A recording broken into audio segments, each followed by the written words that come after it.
Lions fans, what's going on, man? This your boy DC1 or D313XP, man. Also, your boy for Dynasty Sports Network as well, man. Welcome to another episode, man. We got to talk about it. It's been a great weekend. If you're a Lions fan, Detroit Pistons fan, it's a beautiful day today, man. Welcome back for another episode, man. Listen, we got to talk about it, man. Let's get into it. We got to talk about it. Detroit Lions pull out the victory against the division rival Green Bay Packers. We all thought this is the game that the Lions want to take control of this division, and they had to, and they did. The Lions came out, even though the weather wasn't great out there, raining, windy, and stuff, but we stick to our guns. We played smart football. We was careless free, you know, and we played smart football. We didn't try to go out and trying to run a bunch of trick plays. We didn't try to do all that. We just play our game. Our defense stepped up. I don't care about that late touchdown that Green Bay had. I don't care about that because simple fact, we was already pretty much dominated the game from the start to finish. So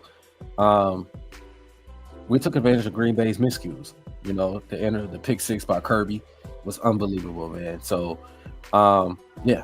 That guy Xavier McKinney, you know, running his mouth, talking when he was talking. I don't hear him talking. That boy is quiet behind the scenes. Absolutely, he's quiet behind the scenes. So I don't hear him talking. But they said, man, Lions, what a impressive victory. And 2-0 in our division, went on the road, beat Minnesota in their place, beat Green Bay in their place.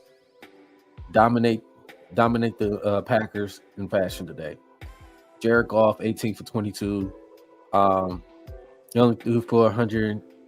He only threw for 130 some yards in the TD pass. What more can you say with Jared Goff? Still take care of the football. What is this man supposed to do? You know, I hear people say, "Well, Jared Goff, he only threw for this many yards last week against the Titans." Well, he didn't have to do much. Our special teams took care of that, obviously. So that's why he's able to get those, you know what I'm saying, those 3 TDs for only 85 yards last week. But it didn't matter. He turned the ball over. What should it matter? You know, I mean, come on, man. Jared Goff, 18 for 22, 145 today, 1 touchdown, no interceptions, still taking care of the football. He only got sacked 1 time. You know, QBR rating was 109.3. I mean, this is unbelievable, man. This guy has been a terror. He's been still taking care of the football and still not getting enough respect that he deserved. So I'm just sick of it. You know, I let the haters be the haters. Let them keep talking. It is what it is. Jared Goff is our MVP. I don't care what anybody say.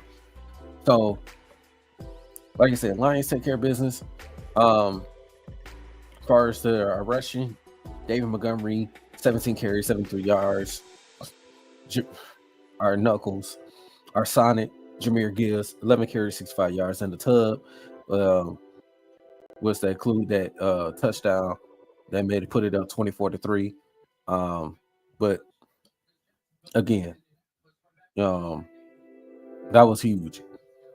That the one with Jameer Gibbs to score that touchdown on the 4th down to run the ball. Dan Campbell, we're going to go for it. We're going to run them down their throat. I don't care who Green Bay, who they have or don't have. We're going to run them down their throat. We're going to make them tired. We're going to make them feel the pain. And that's exactly what we did. We played our game. So, Lions ran the ball, you know, for a team, 124. Jared Goff had a -2. Cleve Raymond had a -12, but not care about that. The receivers, like I said, we did it again. We did it without J-Mo. J-Mo was there, you know, what the situation is. We're not about to get into all that. You know, it's crazy. It's crap to me, but whatever. St. Brown, 7 catches, 56 yards. The tub. Sam Laporte, he only had 2 catches, 28 yards. David Montgomery, 3 catches, 23 yards. Tim Patrick, 2 catches, 12 yards. Allen Robinson, you know, he only got 1 catch for 2 yards, but like I said, Jared Goff didn't need to do much. You know, Our team, we play solid defense, and that's what we did. You know, I don't care about the Green Bay scoring that touchdown. That was pretty much the game was already over at that point. So, like I said, this is one of them games that, you know, as you're a Lions fan, you would think that this is a situation that Lions could split with Green Bay, or you feel like we can beat Green Bay twice. Green Bay coming off a playoff run last year, and you feel like, this is, a lot of people think this could be a team that contend for the NFC North title. You got some people thought Green Bay was going to win the division over the Lions. You thought people thought that the way Jordan Love was playing and that was going to carry over the season. And people just fail to realize, forget that this Lions team just went to the NFC Championship game and was like one half away to go into the Super Bowl. But I let them think what they think. It's just what it is. We're running North. We got the NFC North. We're 2 games ahead. I don't care what Minnesota does.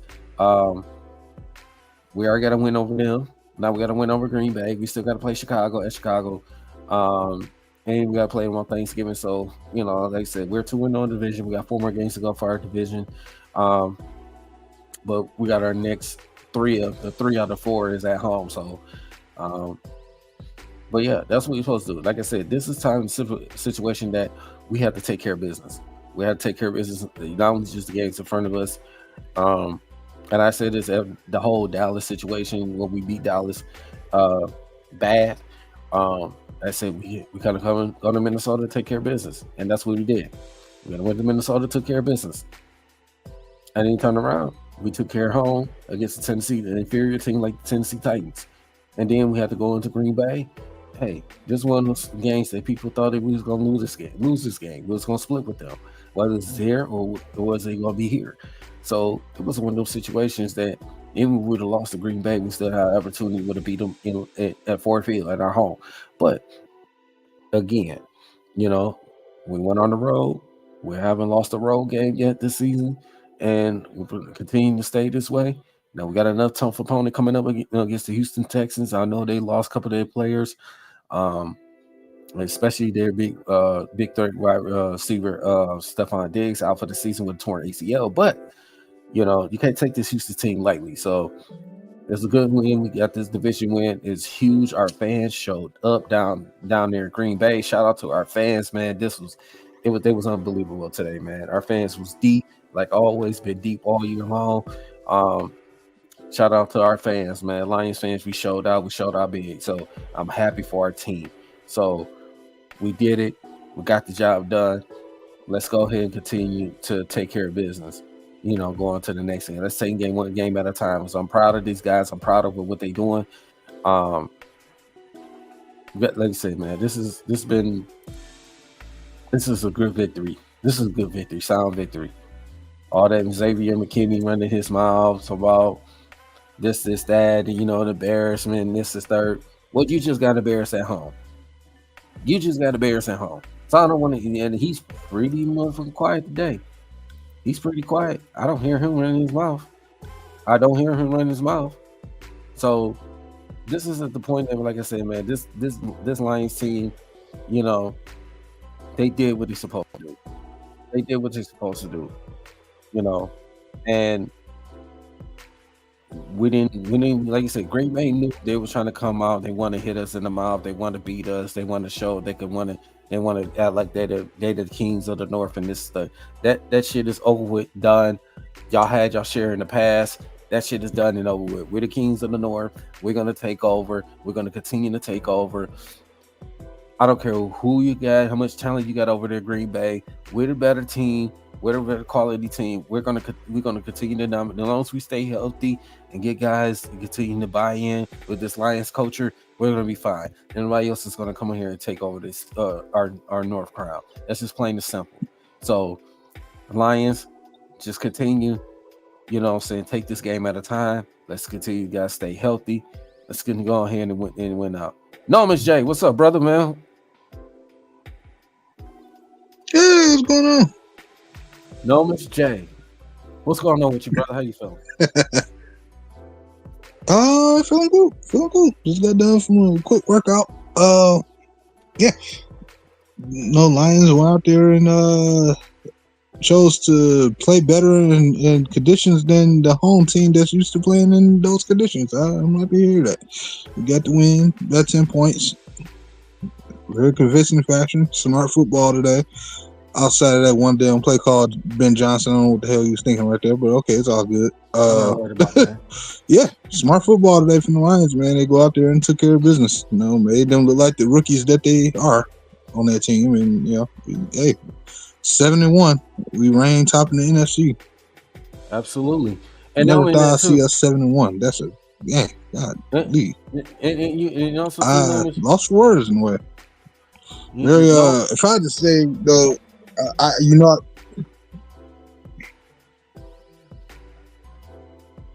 go ahead. Yeah. Now, what I was saying is to, even despite the fact, which that was some bullshit call, you know what I'm saying, about the ejection for, you know, Brian Branch. Yeah. That was some bullshit. I mean, come on. And then you called it out. They called it late as hell, and he gets ejected. I mean, it wasn't. I just thought it was some bullshit, you know. But what I love with this Lions team, they stepped up when they need the most. I think it's shortly after Kirby Joseph with that pick six, that really, once he got that pick six, that sealed it. That really sealed it. You know what I'm saying? When we scored maybe 17-3 at half. So it really pretty much did it. So my guy Art, what's up, brother? What's good, bro? You straight, man? I'm good, man. Sure. I'm good, man. I hear that. I'm good, man. What's good, No? You straight, brother? No. Is he having technical difficulties again? Yeah, So, Art, man, what are your thoughts of today's game, man? I'll just short and sweet. I knew it. Said last week, man, we were the most complete team in the NFL. Just give us a chance to go ahead and take care of that and show that on Green Bay, and we did.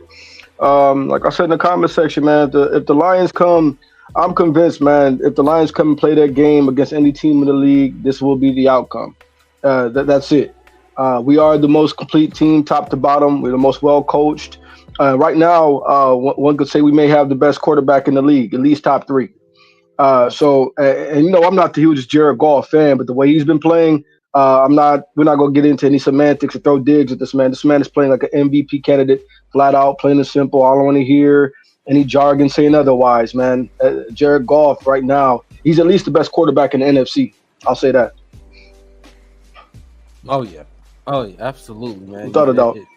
Absolutely. And, you know, and I hear all the some of the ESPN and media talks about what Jared Goff. It's like I was listening to First Things First, and you know, Nick Wright talking about, well, you want to put him down on his list because he only threw for 85 yards, but he threw 3 touchdowns. Nick Wright says a lot of things, man. Nick Wright. Somebody need to tell Nick Wright them Goodwill suits he be having just ain't it. Yeah. Like, stop. What's up, man? What's good, Noam? You straight, brother? Yeah, just celebrating this little win, man. You know, the thing about it too, you heard the ejection happen right when the fans just continuously complain. I feel like they said it came from New York. I feel like that was the refs on their own. I think they lied because they just really wanted to stick it to us because they, you know, it's Green Bay. Yeah. And, you know, you do anything in there, it's not right, it's not fair, they want to get you out of there. You mean tell me all the headbutts we done seen happen, now all of a sudden this man get kicked out and 2 flags on top of that because they gave him another flag as they was ejecting. And I'm like, are you serious? Absolutely. And then and then a Rasheed Wallace spirit came in that game too because when you notice, we not only did we hold them to a field goal, they missed the field goal. Yep, ball don't lie. Yeah, the miscues. That came down those miscues when you when you miss the field goal, when you in that pick six. Like I said, that pick six when the whole rest of the game. That's it. The whole rest of the game was like that, bro. The whole rest of the game. Try to cheat. Karma's a B. Yeah, absolutely. Try to cheat, karma's a B. Yep. Whole rest of the game, Love can't handle the football. The center can't snap the football. Running back can't hold on to the ball. Can't make a field goal. Oh yeah, that's what you get. Yeah, Yep. and then Jordan Love being out there knowing he's not 100%. He's trying to do too much, but we'll take it though. Jordan Love want to continue to be out there. Sure, we'll take it.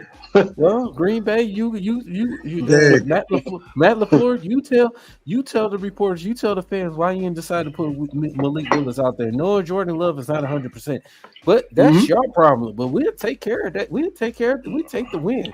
We sure will. You know what make it all so weird? I remember 4 years ago when this regime got together, and we remember we started off good against Green Bay. We had a good first half. Everything okay? Yo. No. Yep. You still there? Damn. Yeah, I'm still there. Yeah, what's good, bro? Yeah, bro. You froze up. I was saying, oh, okay, yeah. It looked like Art froze up. Yep. Yeah, he froze up. But no, I was getting this headline off my phone. My bad. No, it's good. What up, though, CT Squid? Welcome to the show. What up, though, as he said. So I remember 4 years ago when this regime came together and we had that game 2 after we started off with the Niners and it was against Green Bay. And then as the game progressed, it started raining. And then all the things that could have went wrong just went wrong.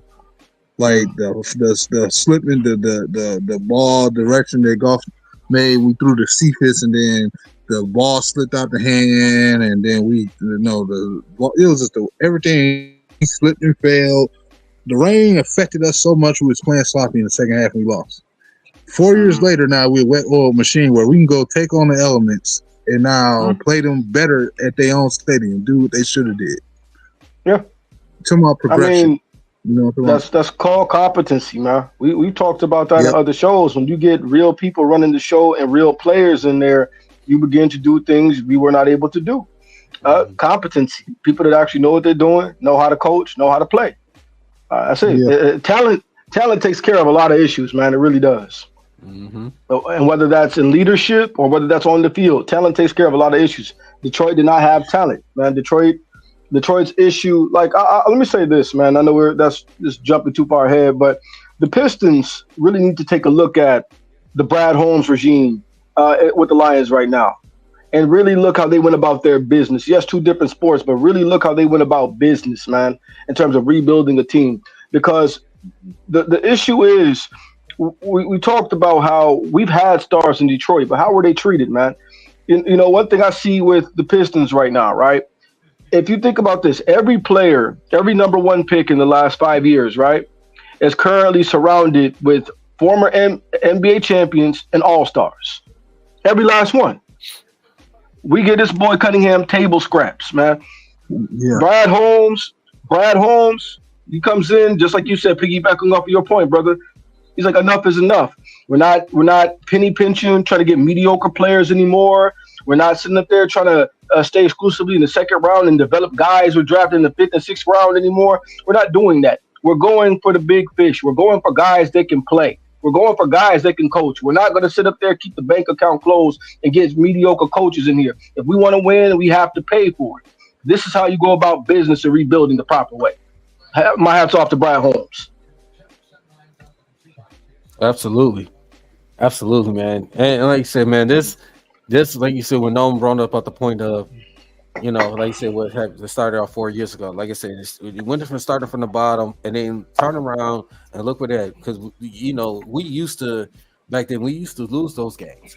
You know what I'm saying? We used to lose those games. Now you have the personnel, you have a team, a culture of a team that's, you know, that's willing to win, that fits in that culture. So that's a difference. They playing hard, they playing smarter.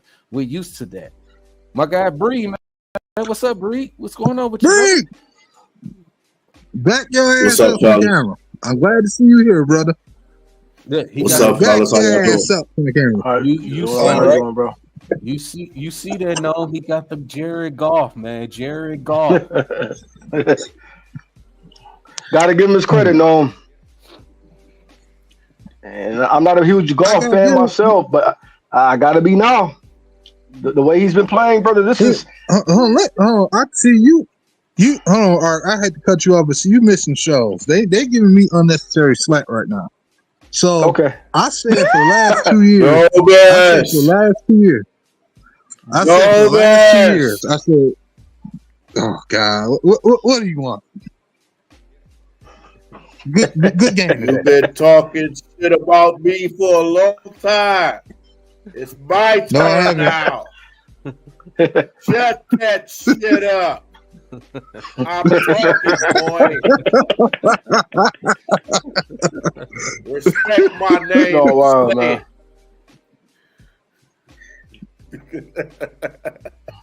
So what I was saying before I was rudely interrupted by the quarterback himself. 2 years 2 years ago, I kept telling both of these two guys, I said, look, regardless of what I personally think about Jared Goff, I said, at the end of the day, he's in an offense where you should be not forcing him to throw 30 plus passes a game. I said, he shouldn't have to throw no more than what, 18 to 25 max. And that's finally when they realize that they can do that and they can stitch and run. Goff has been flawless, mistake free. Rain, hail, sleet, and snow. He's been mistake free. And I said that. But no, not these two guys. No. Oh, God. You just don't give Goff his credit. I'm like, bro, would y'all shut up? Or I should say all three of them. And they just never hear me. But meanwhile, I said the dude can win the Super Bowl. They still sound slander. Like, bro, what's up? No. You never give me credit. Shut up. Hold on. I remember this was one show we took. I remember this one show. See, Jared Goff played he played a hell of a game. Noam comes on here and talking about Jared Goff, he overthrew this receiver. Oh, he overthrew this. Oh, he almost threw an interception with that. Nobody doesn't care when you win games. Okay? Nobody doesn't I was calling out what happened in the game. No, simple and plain. No, miss. Simple and plain. You act like you know. Quit being soft. Okay. No. If I may interject, here's my thing. Like, so, for instance, if you guys remember at the beginning of the season, when Jared got off to a pretty slow start the first two games, right? Mm-hmm. And I said in the past, I'm not the hugest Jared Goff fan because, to be very honest with you, man, I think Jared Goff left 21 points on the board last year in the playoffs. We should have won that game. And a lot of that was just ducks that Jared Goff threw. Here's the thing, though, man. I would be lying if I said the level I'm seeing out of Jared Goff. I've never seen Jared Goff play at this level. Never. Whether he's in St. Louis or whether he's in Detroit. Jared Goff has not played at this level that we're seeing. This is MVP candidate level. This is a completely different gear. So no matter what I have to say about the man in the past, this right now is the best quarterback in the league. Period. Yes. And he doesn't have to throw for those 200 yards like Nick Goodwill Suit Wright says, man. He doesn't have to do any of that. Take care of the ball, complete 90% of your passes, win the game. Yes. That's MVP stuff, man. Your team is 7-1. It should be 8-0. Come on, man. Right now, go ahead, brother. No, I was gonna say he would be getting bragged about if he played on another team right now doing any other team. So, any other team, you'll be getting praised. And they do this to us everywhere because we're at the end of the day, man. Detroit. Here's where we fall, bro. In all three major sports, we're a necessary market. We're not a major market. You see, there's never going to be a legitimate league in America that's trying to be big time or mainstream that can't have a professional sports team in Detroit. That can't happen. You know what I'm saying? Just the way things are set up, man, is from an economic standpoint, that cannot happen. You have to have an economic force in the state of Michigan to be a reputable sports league anywhere. If you're in the United States of America. However, they don't like the fact that we exist. And I do mean that with, let's say, mainstream media. You see this anywhere, whether it be the Lions, the Tigers, the Pistons. They could not stand the Red Wings era of dominance. If you follow the NHL, they could not stand the Red Wings era of dominance. You know, they want it so bad for that to be in Canada or for that to be in one of the Southern market teams. They want it so bad. Oh, so bad, man. And so we're seeing the same thing with Detroit. Jared Goff is still in St. Louis. Jared Goff would be put on a pedestal right now. But because he's passing the ball in Detroit, he's looked at as still a guy that's a level below these other guys we're talking about right now, man. Who's got better numbers right now? Nobody. And who's got a better win? I mean, the numbers that do matter. Wins. Who's winning more right now? Nobody. So if I'm putting up the best numbers on the best team, I'm the MVP. Yeah. Period. And I love what the other, you know, before I let Bree take over, I love what Stephen A. Smith said when I was watching on First Take the other day, where they was talking about who's your mid-season MVP. You know, Canada, you know, Stephen A. Smith, this Jared Goff is not even close. You know, people say Lamar Jackson, you know, but the problem is Lamar Jackson, he has some bad moments. He got 3 losses already. 2 of them was to bad teams. Yep. 2 of them the bad teams. Jared Goff. Because the Ravens are a bad team. The Ravens are a bad team, bro. I'll say this, though. I don't let being above 500 ever sway my opinion whether the team's a good team or a bad team, brother. You can see their makeup until as soon as somebody come and apply that pressure, they're out of there, man. The Ravens, I guarantee you, are a first-round exit if they make the playoffs. The Ravens are a bad team. They will. Okay. They'll make the playoffs, but okay, they're a first-round exit if they do. That's not a good team. I can't argue with that. First-round exit, but like I said, you know, ain't hearing about this Lamar Jackson. You know, the only other person I could think of that could be somewhat in that conversation with Jared Goff is Josh Allen. Somewhat, and that's even a reach. A reach. Other than that, Jared Goff is like number one. It's not even close. It's not even we've close. seen Josh Allen does what he's doing every year, and only to peter out at the end of the season. Every year, Josh Allen, that's what he does. He's just a high volume guy. He has been a lot more efficient lately, though. Josh Allen has 17 touchdowns, only 2 interceptions this year so far. Cool. And this he's doing it, and he's doing this without no Stephon Diggs anymore. Stephon Diggs, Gabe Davis. No, he got a rookie in there, somebody else. So we got Keon Coleman over there. You just got Amari Cooper. He didn't even play today, and they still won. Yep. And as soon as somebody come and apply that pressure, he on out of there too. Oh wow! Look at this comment. Shout out to the big guy. Yes, that is correct. Wow. Hey, that is correct. Yeah. Hold on. No, he's better. He's better than Dak Prescott, though. I'll give him that. Yeah. At least Josh Allen went to the AFC. At least he went to further in the playoffs. Hey man, you know I'm gonna this comment up, bro. I don't know what this supposed to mean. He said, "What? You're getting close to the camera, Nomus." Oh! I was about to. Hey, look, I was with Noam for a minute there too. I'm like, bro, whoa, pause. Big A said that. I was about to say we gotta get him out of where he lives at, bro. Hey, Bree. That kind of stuff get blocked right there, don't it? Hey, Bree. Hey, Bree. You see that comment with the Big A just said he telling Nomas to back all the back. Hey, no, back all the way to the GM building. Oh man, here you not go. To the point where we see your nose hairs, man. Come on now. Come on. Hold on, fellas. I'll be right back. I'll be right back. Big A, man. The link is in the chat, man. You want to join in as well, man? Listen, Bree, go ahead, brother. What was your thoughts for today's game? Just dominance from the beginning. I mean, they just do what they do best. They pound the football. They bully you. I mean, it helped that. You know, Jordan Love wasn't 100%, but hey, if you hurt, don't go out there if you hurt. But it just showed that this was a big game for them. But man, they handled their business, man. They just, and without J-Mo, it almost like they didn't even miss a beat. Nope. Allen Robinson was out there today. Yeah. And he's been a lion killer over the years when he was with the Bears. Mm-hmm.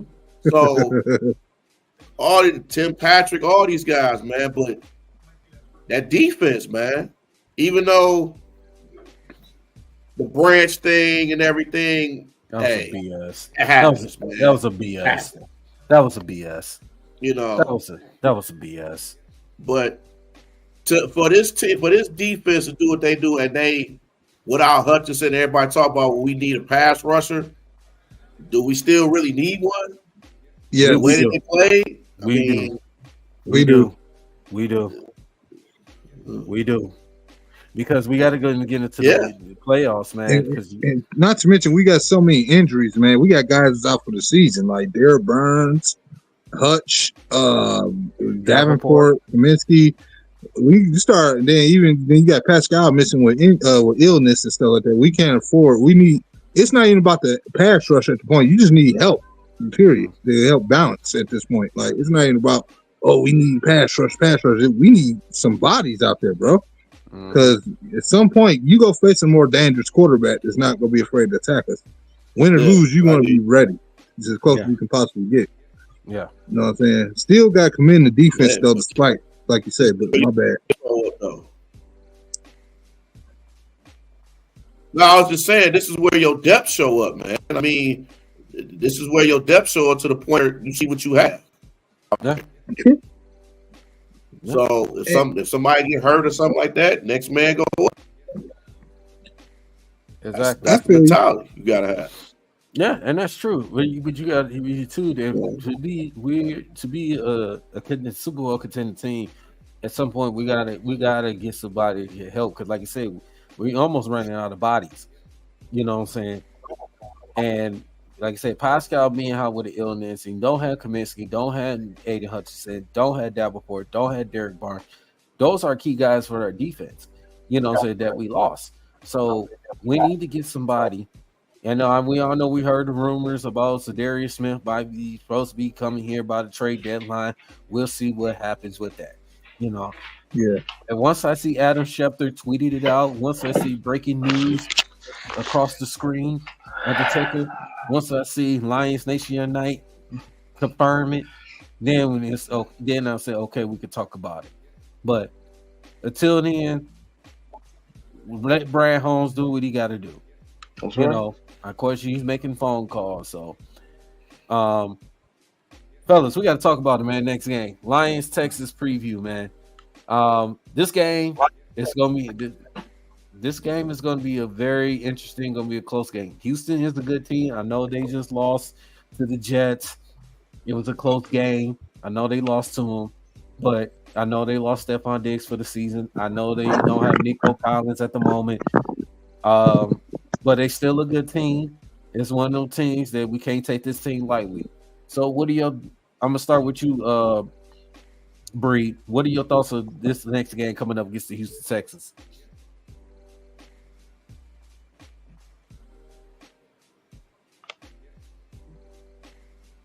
You there, Bree?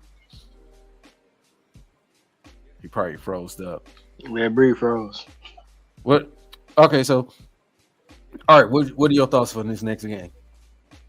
Once again, I think right now if the Lions come in and play their game, they are going to beat any team that they play. I just think this comes down to execution. As you said, brother, coming in with the right mentality. Just like we talked about, this is another NFL team. No matter what we think about who they lost to in the previous weeks, come in ready to play, ready to execute. Those are still professionals lining up across from us, and take them seriously. You come in, you take them seriously, you practice hard this week. We'll take care of this business, and I firmly believe that 0-16 got it right, 8-1. That we come in, we play correctly. Right now, man, I firmly believe the Lions are in position to really be in the echelon of only being able to beat themselves. Mm-hmm. That's where they're at right now. After this week, man, 7-1 should be 8-0. To be very honest with you, and then if you look at the Seahawks game, we beat ourselves. We beat ourselves. So I just think it's one of those things to where it all comes down to the mental. Health obviously. You said the Seahawks. We beat the Seahawks this year, so. No, say, my bad, bro. Who we lose to this year, man? The Buccaneers. Buccaneers. My bad. I'm sorry. I don't know why I got Seahawks on the brain because I don't like them. But Well, they lost against today, so they lost it overtime. So, and I'm glad. Now we talked. Remember, we brought up Baker Mayfield, scrub. Like we said that weeks ago, scrub. But once again, we beat ourselves that game, man. And so right now, where it stands is every week, week to week, it's just going to be about the mental game right now with Detroit. We have the talent, we have the coaching, we have the depth. I do still want to see the DN position maybe short up a little bit. I think as we get into the playoffs, we are going to need a guy. The later it gets, looks like Max Crosby is not going to happen, and that's fine. That's fine. They're winning games, and the defense looks good without. But I do think we may need a move to shore that up to just solidify that going into the playoffs. But right now, brother, I just think as long as we go into the Texans game, man, prepared to play correct football, we're going to win that game. And any other game we play right now, to me, I think this is I think for me personally, man, Detroit is a Super Bowl or bust. I think this is a failure of a season if we don't actually take it home this year. We look at all of our positions. We look at offensively, defensively, coaching. We don't lack anywhere, man. We don't lack anywhere. And the thing is, we're one of the few teams that can actually say that. And so if that's the case, I think, and that's the kind of pressure that we need to start to put on them. They need to put on themselves, championship or bust. And that's not a bad thing, but pressure busts pipes or makes diamonds. I just think as you get better, now winning should be the expectation. And that's a compliment to them and the leadership that they have there, that now I expect them to win because now I see that the talent has been put there, the coaching has been put there. Now it's all about the mental of the players to go in and execute every week. So that's why I think it's that we come in, we play our game, we'll win. I agree. Like you said, we just got to, just continue to play our game, play smart football, man. Like I said, this team, Lions can. The only team that can beat the Lions is the Lions. Yeah, I agree. They pretty much said that themselves. Yeah. Mm-hmm. Because if you really look at the NFC, you really looking at this. See, San Francisco don't look good. I said at the beginning of the season, San Francisco, they're going to have a down year. I said, I who else in it? Now the Philadelphia Eagles. Shout out to the Eagles. They've been on a winning streak since they out that bye week. I know they scared the crap in there because I thought they was about to lose to Jacksonville. I said, you better not lose to no goddamn Jacksonville Jaguars because I would have been upset. I'm in by my Eagles too, and I would have been very upset. You would have lost to the goddamn Jacksonville Jaguars, but Kobe Dean with that interception to seal the game, I was happy about that. But even the Eagles have somewhat have been struggling on and off, but other than that, like I said, really the Lions should really be the only team that should be favored all the way through. I don't care about Atlanta. Yes, Atlanta beat the cow. You know who? That team from Dallas. Yeah, that team. We'll say that for art. We'll say that team from Dallas. They play in Arlington. Mm-hmm. Look, man, I'm riding the same boat with y'all, man. Until Jerry Jones sells the team, man, I really don't know what to say. There's no point even watching it, man. I'm like this, dog. When people talk about loyal fans, man, I expect a level of loyalty from the team to the fans. You know what I'm saying? So if you got an owner over there on the sideline drinking water with an I don't care look on his face, he's throwing his fans the middle finger, people that pay good money to watch his team. So if that's the attitude that he has, he doesn't deserve support. Very simple. That's it. Bree, you there? Yeah. So what are your thoughts of this Lions-Texas game coming up next week, Sunday night? Another road test. Pretty much the same mentality they had for this game. Just go at CJ Stroud and just put the clamps on these boys, man. Just go on the road. That's all you got to do. Just have the same mentality for this game. Contain a wide receiver.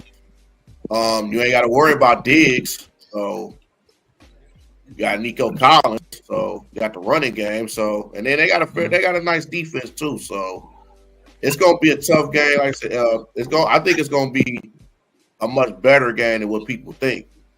I don't think it's gonna be a blowout, but I still got the Lions winning for at least 2 touchdowns at least. But I think if they establish Gibbs and Montgomery early, they can blow them out. Absolutely. Yeah. Absolutely. Yeah. Because one thing I noticed about go ahead. No, go ahead. No, go ahead. Go ahead, no. I was gonna get my take on it. Yeah, like I'm kind of backing off what Bree said. Oh, here y'all go. Here you go. Dang. You see what I put up? Do you see what I put up with? Do you see what the hell I put up with? Bro, you know I rock with you, man, but you can literally see your nostril breath right there on the screen, dog. Like, I know you're right. I swear, you can see two little dots right there.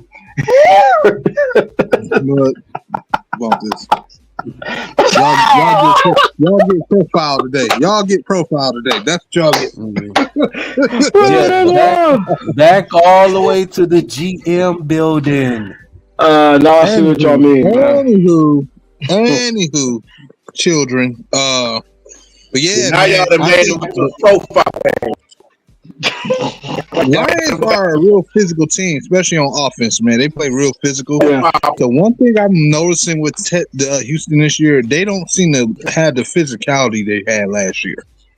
I feel like they're lacking in that department. And I think that makes them real soft. When you look at the games they had against Minnesota, Green Bay, even to a certain extent Chicago, who lost, it was the only team to lose to them, so we can't afford to lose to them either. Really, you have to be more physical than them because they go get cute. And you know they got their couple of matchups at receiver. You can't forget about Tank Dale either.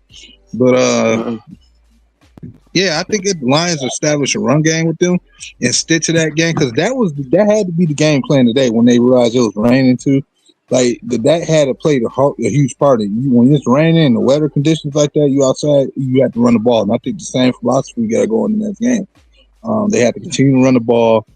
Pound it at them real hard, but I think this is a game you don't want to get too cute in because D'Amico Ryans is still a good defensive mind, and I don't think you want to go into a game where you just get too cute and then he will find a way to make it work. But physically, you have the matchup against them. The question is going to be, how do you play against them defensively? Because you can cover really good, but when you got a quarterback that's not getting pressured, like this ain't Jordan Love. The CJ Stroud is playing at a different level still to me. And then you have to be able to stop Joe Mixon because he is the most physical player they got on this offense. Joe Mixon is still a dog, bro. I don't care what nobody says. I've seen him break tackles, bounce off to the outside, and still hit the end zone. Like that dude get it done. So he's the one you got to stop when it comes to our defense. That's the one we got to hit to. Yeah. CJ Stroud, you pretty much got to play him like how Michigan used to do. You know, you got to take everything away from him and make him try to beat you. You allow him to have that run game there, he will find a way to make this game a little more difficult. But I think that's the matchup you go for. If you can't stop Joe Mixon, it's going to be a long day. Yeah, I think they will. And then, like I said, the Lions just do like they did today. Take care of the football. Just take care of the football. You know what I'm saying? Don't turn the ball over. Like I said, Houston got a solid defense. And I said this, and Art and Enormous would test to this. I said this last year. I said that Houston, Texas was going to be a sleeper team that you got to watch out for. Not only I said that, and I said don't be surprised they'd be a team that win the division and make the playoffs. And that's exactly what they did. Win the division and won the play. And they won a playoff game when they beat Cleveland. And now going into this year, yes, you know, they kind of pretty much up and down right now. I know they're 6-3, they kind of pretty much up and down, but you can still, you know, I know they had dealing with some injuries and stuff.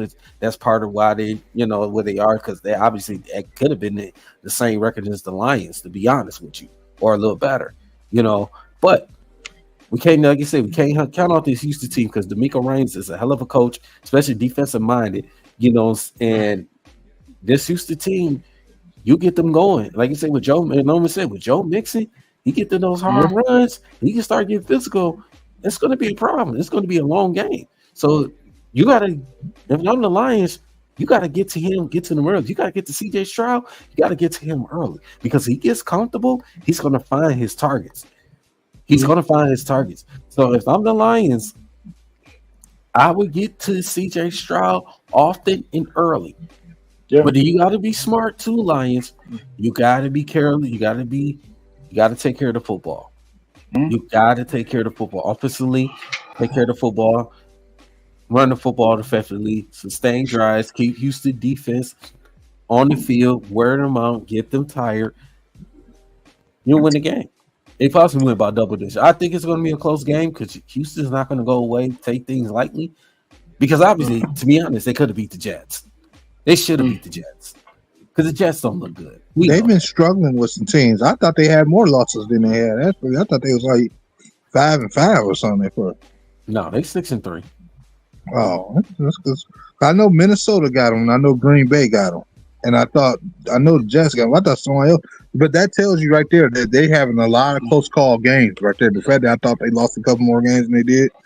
The thing about here's the thing I want to ask y'all though about the Houston Texans. Now that we on that subject, so I don't want to go too way out my work with this.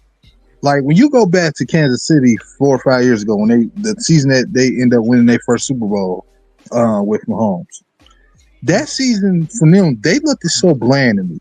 Like they were good. Don't get me wrong, they were damn sure a good team. Obviously, they were going to go to the Super Bowl. But I'm saying they didn't feel like the team that we saw the year before, but yet they won it all. Do y'all feel like that Houston could be approaching that same kind of era? Not yet. Where they look like you don't think so? Not yet. No. Where they look like they may be a team that could easily be had, but then they go all the way. No. Let me say this. The reason why I say this not because the difference is Houston's defense is not like Kansas City defense. Steve Spagnuolo. And on the top of that too, it's a different breed with CJ Stroud and Patrick Mahomes. Yeah, that's what I was going to say. It's a different breed. And then when you have Andy Reid is the play calling, it's not even close. Yeah. It's not even close. So that's why you can't. It's two different styles of play with Kansas City.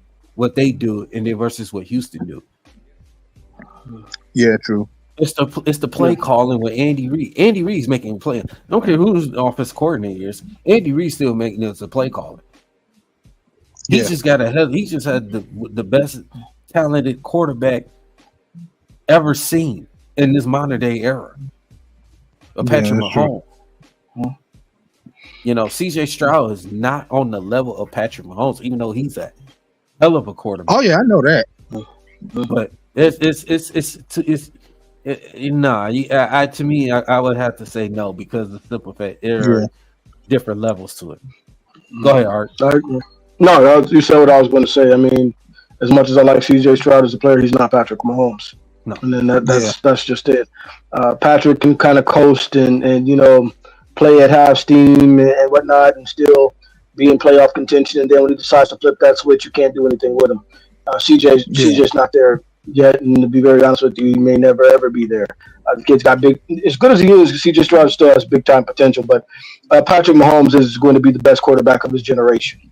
That's it. Period. Like that's nothing to even be said about that. So hands down. Yeah. As long as he's on your team, you can do what you want.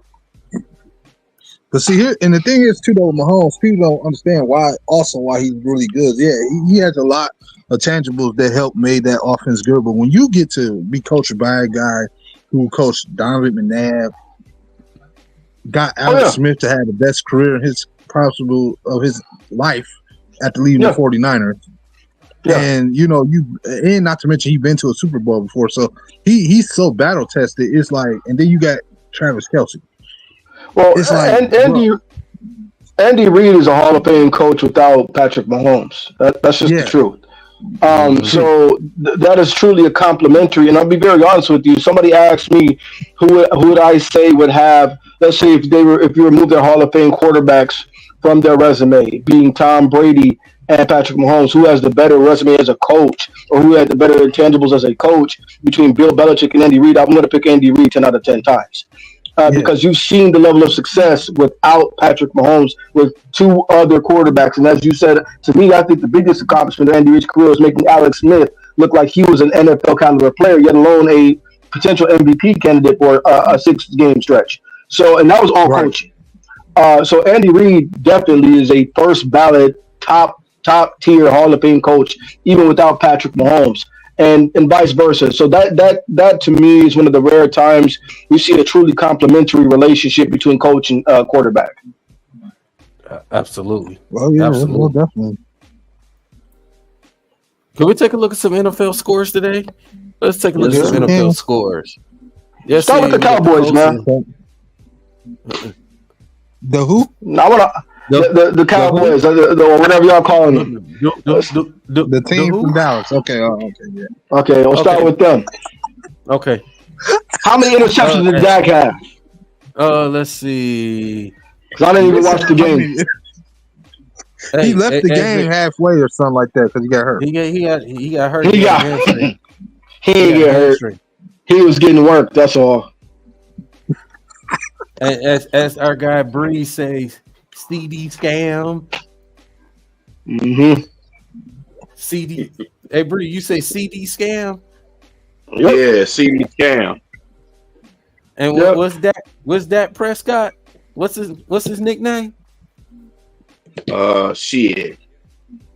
Damn, I can't remember. Yeah, look, that could be his nickname right there. Good enough. That could be anything. Shoot. Good enough. Whatever you feel like expressing on any given day, man. You know, I'm a Cowboys guy. That dude, Dak Prescott is a bum. I just call him Brock Purdy's bitch. That's what I call him. Man, it can be that too. It can be that too. Dak Prescott is a bum. That's a first ballot. If you were, man, look, if you had a 2024 bum draft, Dak going number 1 overall. Plain and simple. Over Daniel Jones? Yeah. I'm gonna tell you why. Daniel Jones, man. Yes, I'm gonna tell you why. Let me tell you why, man. And I say this as a Cowboys guy. You know, one thing y'all know about me right now is like I'm not a homer, man. I keep it a stack. It don't matter who you are, what team you on, man. If you suck, you suck. I'm not gonna sit up there and make myself look like a fool trying to gas scrubs and underperforming players. This is the thing. Who expected Daniel Jones to be anything? Who expects Daniel Jones, especially at this point in his career, to be anything or do anything? Who? True. This is directly unknown. Who expects Daniel Jones to do anything besides what he is doing now? Nobody. Nobody. Right. Nobody. So there's a difference between a known bum and a disguised bum. I'd rather be a known bum to alleviate myself from having any expectations than a disguised bum masquerading around like I'm actually good. Dak Prescott, they sit up there, man, every year, season after season, it's the same story. And then, he gets all this praise, he gets all this money, all this, man. This has been going on for far longer than Daniel Jones has been in the league. Dak Prescott, and brother, come on, man. If he has any other owner other than Jerry Jones, Dak would have been gone from any other team, man. Dak wouldn't even got the contract that he has now, just unless Jerry Jones gave it to him. And the only reason why Jerry Jones gave him that deal is because Jerry likes to cut his nose off despite his face. That man will carry his ego to the grave. Mm-hmm. True. Period. He would rather. Yeah, go ahead, brother. I was like, he would rather. Go ahead, bro. Go ahead. No, I'm finished. I'm gonna wait till you go ahead, man. Because I got. Jerry Jones, brother, would rather see the team burn down than be man enough to admit he's wrong or he needs to back off and delegate this out to people that know what they're actually doing. Period. That burns Jerry Jones, man. Let me tell you this, dog. Jerry Jones has grudges that's going to bother him into the grave. Number 1, Jimmy Johnson, brother. And then 2, he comes in here, man. He cannot stand the fact that people are still on him because they know Jimmy Johnson made Jerry Jones as an owner. Jerry Jones has not been able to duplicate what he had without Jerry Johnson. I don't care about the year they had Barry Switzer. Those are just Jimmy Johnson's leftovers. That's it. Period. Point blank, man. And the dude, that's all it was, man. All you had, dog, a blind man could have came in with that team that won the Super Bowl, brother, and came in the next year and won it again, especially since every last player returned. Except for a couple practice squad dudes, man. A blind man could come and do that. You got the best running back in the NFL. You got a top 3 quarterback with Troy Aikman. You got the best O-line and D-line at the time. There is no way in hell that they couldn't win a Super Bowl, man. Jerry Jones really thought he was something because he was able to win that with Jimmy Johnson's leftovers. Jerry Jones, brother, would rather see the team burn down than ever be man enough to realize or admit he needs to delegate out authority and get some heads in here that actually know what they're doing. Period. This is why I say I don't care if they win, lose, or otherwise until Jerry Jones sells the team. I'm not going to say the other alternative because I don't look to death upon anyone. But until he steps down from ownership, brother, leadership, there's no point in supporting that team, brother. As I said, I believe in two-way loyalty. I'm loyal to the team as long as they show the fans that they're trying to put a winner out on the field. Anything less than an owner sitting up there trying to put a winner out on the field shows entitlement. Same thing with the Fords until Sheila Hanford took over as a majority owner.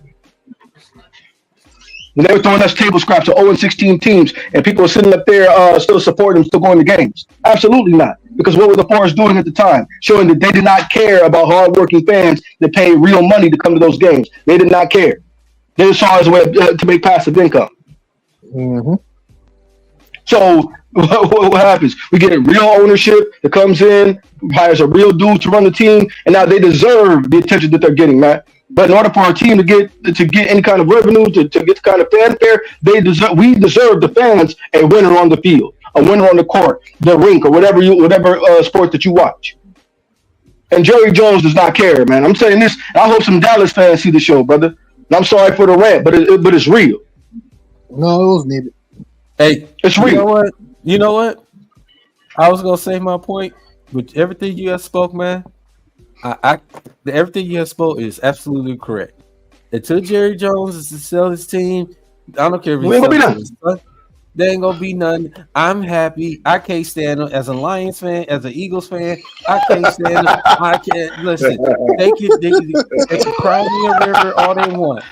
Listen, that's what they're gonna be. You see Mike McCarthy slamming his tablet because Darnell Mooney was wide open for the touchdown against the Falcons with the Falcons and all that. Again, this is all Jerry Jones. He want to be the spotlight. He want to be the owner. He want to be the GM. Exactly. Continue to do it. I love with Stephen A. Smith when he clowned those Dallas Cowboys fans. I love every bit of the moment. I love every bit of it. Continue to happen because it makes me happy. It makes a lot of these non-Cowboys fans happy. I listen. Jerry Jones, continue to do what you do best. I'm happy for you. Imagine being an 80-plus-year-old man attention whore. Think about that, man. Imagine being an 80-plus-year-old man attention whoring, man. The brother is bro, 8 days older than Jesus and still wants to be the center of attention. It doesn't make any sense, man. Hey, even 80-year-old dudes need love too. Man, whatever. He got enough money to take care of that in private. Lead the field to the players and the GMs and the coaches. But then again, oh wait, I forgot. Dallas doesn't have a GM because that's Jerry Jones too. Mm-hmm. That's Jerry Jones too. Yeah, he's everything. He just ain't the coach. That's it. No, he's I'm glad it was us that got to embarrass him on his birthday, bro. I'm so glad all teams that could have embarrassed him on his birthday, we got to do that. Oh man, we got just like all the pain and suffering, bro. But this is what happens when you pay $60 million to a quarterback who doesn't do that much. This is what happens. I'm going to say this too. Now, Jerry Jones. Now, one thing I give him credit for. One thing I'm gonna give him credit that he didn't give up easy paying Dak Prescott. He did not. I mean, he waited till damn near the first game of the season to pay him. But you want me to tell you something as a Cowboys fan? Let me tell you something as a Cowboys fan, bro. Jerry Jones is always going to give him that deal because anything less is an admission that he was wrong about Dak Prescott. Anything less than it's an admission that he didn't know what on earth he was talking about, bro. He had to play face for the cameras to make it look like he was going to do something otherwise. Take it from a Cowboys fan, man. He was always going to give Dak Prescott that deal. The same thing with overrated Tony Romo, who everybody knew was not going to be a Super Bowl winning quarterback. But if you see the exact same, those two guys are exact clones of each other. Exact clones of each other. Regular season stats at the wazoo. As soon as the playoffs hit, nothing. And then even between playoff appearances, you're gonna have a down year or two when they look like they should be shopping at, or working at Bell Tire or something like that. Which is what Dak Prescott looks like right now. Jerry was always going to give Dak that deal because he convinced not only himself, but he sold him as the guy of the future to Dallas Cowboy fans and to the rest of the NFL. Jerry's always going to do what appeases his ego, brother. Trust me. He was always going to give Dak that contract. Anything less, it is an admission that Dak Prescott is not the guy Jerry Jones said he was, because guarantee nobody else said Dak Prescott would deserve that money besides Jerry Jones. Everybody was saying he shouldn't get that deal. Mm-hmm. Yeah. And you know what? His ego probably the real reason why that Derrick Henry didn't get that contract from him. Because he probably proved that. Because he probably he could do it. His ego the reason why they didn't give Derrick Henry a contract, because everybody told him you should do it, you should do it, you should do it. And he's like, no, I'm not listening, y'all. He chose yes, sir. Yes, sir. I give you the wink and the gun. Yes, sir. Right. Absolutely. Well, enough about the cow. Enough about the cow. You know who. The Falcons pull out the win against the cow. You know who? 27-21. You know that guy. CD scam. The Dallas CD scams in the world. That's my dad used to say. Hey D, I gotta say this real quick too. I know because I know you talk about Darnell Mooney. I know he's very glad to be out of Chicago right now. He's very glad. And we gonna get to Chicago. He get that time with Atlanta. We're gonna get to Chicago in a minute. Yeah, don't worry, because get to that. He was a forgotten man on that team. So now he decided to leave, and he getting that time. So I'm happy for him. Yeah. Buffalo pull out the victory, a close victory against the Miami Dolphins, 30-27. Josh Allen, 3 touchdowns, 1 interception. Today, hit the 61 game-winning field goal to win the game. So there was a close back and forth division game. Yeah, but you know what happens when you play a division game. I don't care if the team is not good. Like the Dolphins, it's always going to be a division game. It's going to be tough. So I'm just impressed by that 61-yard game winner. That's nice. Oh yeah, 61. I miss those. Yeah, bro. When we were growing up, man, we had the best kickers of all time, as far as I'm concerned, man. Morton Anderson, all that. Oh yeah, bro. Yeah, Adam Vinatieri, man. We don't have any guys.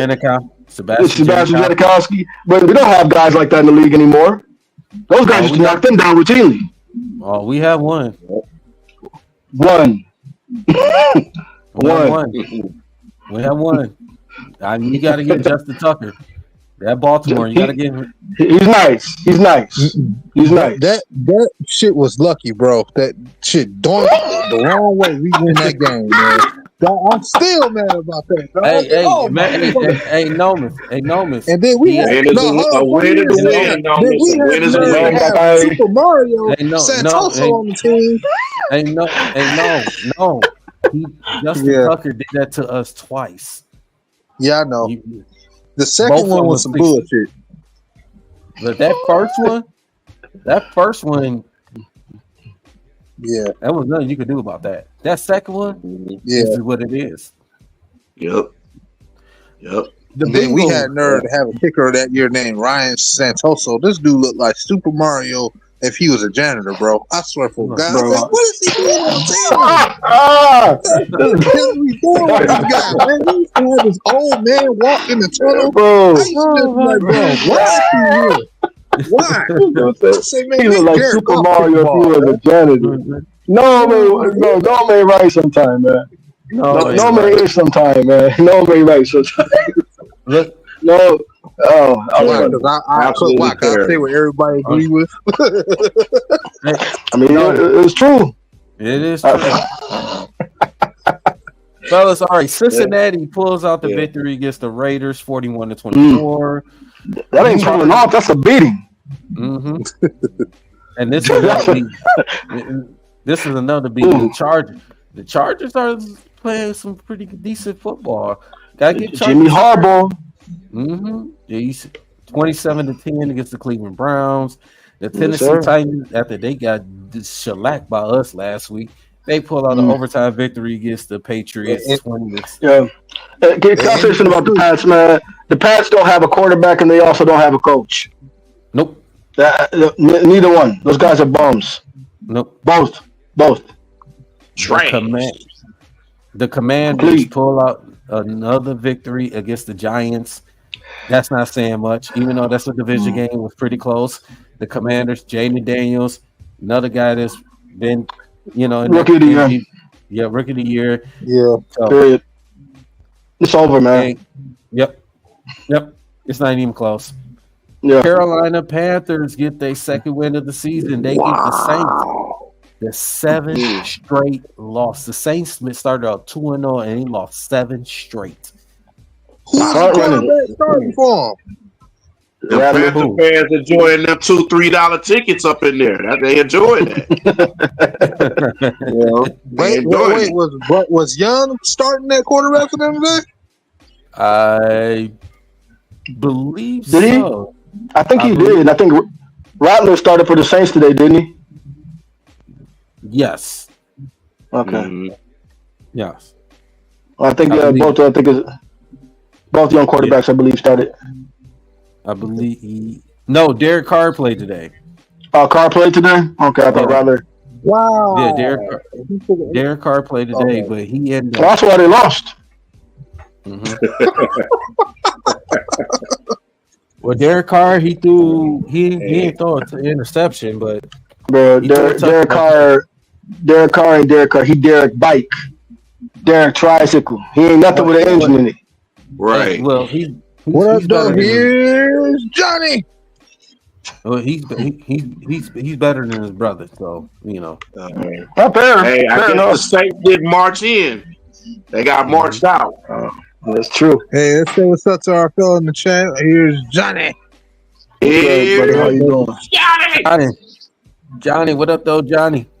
What up, though?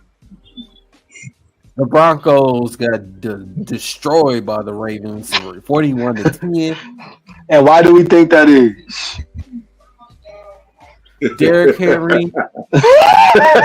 One word, Sierra. There you go. Zay Flowers had a good touchdown too today. I ain't gonna lie. Mm-hmm. Oh yeah. Mm-hmm. The Eagles pull out and I was about to say they better not lose to the goddamn Jacksonville Jaguars. I was being upset. N'Kobe Dean with the interception to seal the game. The Jacksonville Jaguars trying to make a comeback, but unfortunately they didn't. The Eagles pulled out the victory. They won 4 straight after starting the season 2-2, and the Eagles are number 2 seed. I'm sorry. Washington's the number 2 seed. The Eagles are the number 2 in the NFC East at the moment right now. So Eagles pulled off that close victory. Now this is the game we're going to talk about. Breed with something. Oh, battle of the skirts. Yep.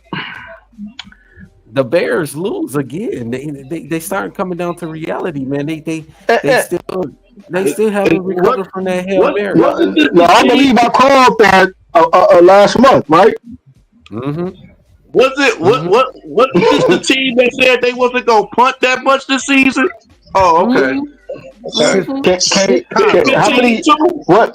Hey, DC, can you pull up Caleb Baum's stat line? Can we? You know what? I can. Check out that box score of them 9 points. Yeah. I can pull it up right now for you. Yes, Johnny. Yeah. Let's see what did Caleb Baum do? Play defense. Pull the stats out for them Care Bears. Some people thought the Bears gonna go 15-2. Oh, it was crazy. Caleb bum. Oh, look at this. Caleb Williams, 22, 217, but no touchdowns. No. 51% of his passes, but breathe. He got sacked 6 times. Because he's a bum. 16. Now look at the other side of it. I'm trying to look at how much DeAndre Swift had yards. And now look. This young man said he wanted 2% ownership in the team. Young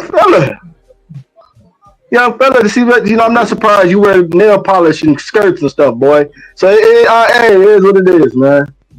It is what it is. They are who we thought they are. Shout out. Exactly. And to anybody that don't think he doesn't wear that on his fingers, yes, he does. I met this dude. He actually does have that on his fingernails. Hey, Bree, all these young guys that are doing that mess wear that stuff for real. All these young guys, I don't know what's wrong with them. Never. Could be me. Ever. You couldn't pay me no amount of money to emasculate myself, man. No. Hey, some of these dudes ain't got no daddies, man, so they just emasculate themselves. I don't know. Mm-hmm. Caleb got a father, man, but see, the thing is, a lot of, we'll talk about that on your channel one day, bro. We go over life things and stuff like that, man. Oh, yeah. Brothers, man, it's one of the things, man, to be around, but it's another thing to be a father, man. You know what I'm saying? You can be around and still not be a father, man. It wouldn't be, but my father, if you still living, wouldn't allow me to do some of the things as a grown. It don't matter if I was a grown man or not. Never, man. Oh, son, have respect for yourself. Be a man. Stand on it. Even if you gotta die with it, die with it. That's fine. But don't ever let nobody punk you, and don't ever punk yourself. Mm-hmm. Come on, man. DC, go back down a little bit. I want to look at something real funny. Go back down. See, this don't make no sense right here. Start right there.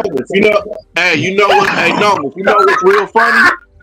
What's that? Hey, Novus, you know what's funny though? For real, man, no bullshit. What's that? You backing away from that goddamn camera. Mute that man's mic. Anyway, all the way, man. Listen. Hey, no. Back all the way to the GM building, the RNC, and possibly, maybe, Bella. You'll be all right, brother. Does he have to pick up a bag of cheeses on the way? Let me get this straight. Let me get this straight. All right, so one through one drop that. Please get this straight because we don't want you to get it the other way, brother. Oh my God! I'm just banning this. No, anyway. What was you about to say, dog? What was you about? I just wanted to do some comparisons and let me know. Let me understand why that head coach for the Bears ain't fired. Yes, Cheez-It is better than Cheez-It, but go ahead, brother.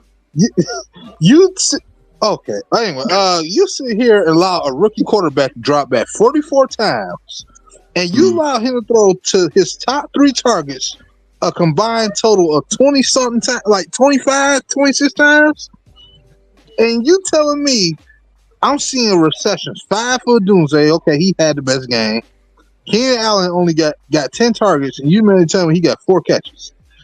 DJ Moore, 9 targets, 4 catches. You didn't throw a touchdown. You didn't throw a reception. Hold on, let me say this. No, hold on, man. Let me say this because I'm gonna tell you this right now. There is a little bit of Jerry Jonesism going on with Chicago's ownership, man. Their coach was on record saying they did not want to draft Caleb Williams. They did not want to draft Caleb Williams, man. Who did they want to draft? The young brother in Washington. This right here is they wanted Caleb Williams because they wanted a star to market. Ownership forced this boy on this coach, man. And now we're seeing this kid is not that good. And before anybody says, well, he's just a rookie. No, this is Caleb Williams. This is Caleb Williams at UFC. He's a high volume passer. He's a local. He's always. But look at his completion rating at USC, man. Look at his completion rating at Oklahoma, man. The kid just has a big arm and can't hit the broad side of a barn and talks a lot. That's it. He was willing to wear the dress. That's all Caleb Williams is. The kid is not that good. And so they did this. This is Bears ownership too. And this is and he benefited from being in the Pac-12 because they don't play no defense. So exactly. I would love to see Caleb Williams in the Big Ten this year. A team that's known for wide receivers. On top of Yep. that, and this is why I feel bad for Bears Country, the YouTube podcast. Shout out to them because they were saying my man specifically said he would have rather kept Fields than to try to fall into this trap of trading him away and then go get Caleb Williams. He said it personally when Bree was on their show, I'd rather just keep Justin Fields and keep going from there. Y'all would have been just as good with Fields right now. Probably better. Or probably the same. Never know. Well, I'm like, go ahead, DC. I'm gonna let y'all finish this. Y'all go ahead and finish because when y'all finish this Bears, y'all go ahead. Finish y'all Bears. I ain't got nothing to say about the Bears, but here's the thing though. Imagine being a Bears fan and you lose 29-9, and then just the week before you lose at a Hail Mary. I know they're going nuts, and I love it. I love it. Hey, Bears Country, I love y'all lose. Don't get me wrong, but I love to see y'all lose. I'm just saying. We love y'all, but we love to see the team. You know what I'm saying? It's just nothing personal. It's just business.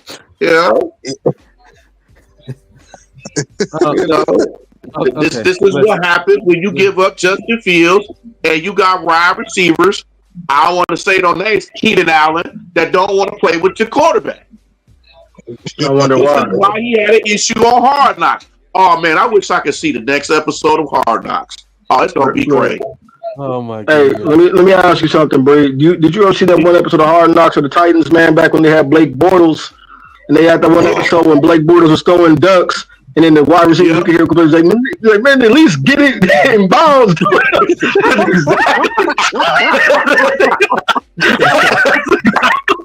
That's exactly what it sounds like.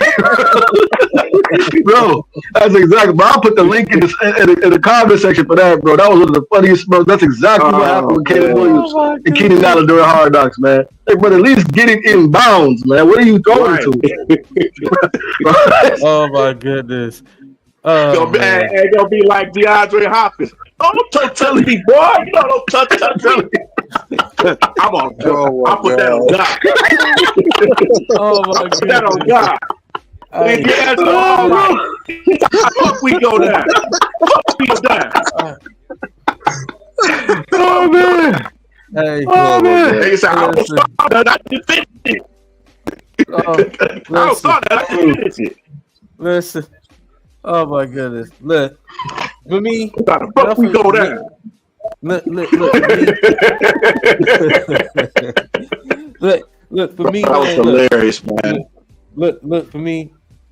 The Bears. I don't want to talk about them. Okay, I don't. Okay, I don't want to talk about them. I got to give a shout out to Arizona Cardinals.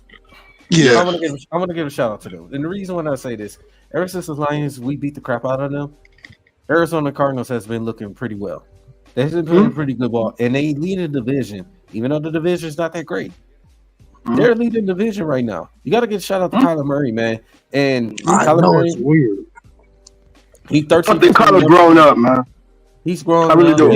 Jonathan Gannon, he's doing a good job in that coaching staff over there. Like I said, they're not a great defensive team. They're really not. No. But Arizona has been playing some good ball. Like I said, Kyler Murray he's starting to get mature. He started getting there. Not saying he's all the way there yet, but he's starting to get in there.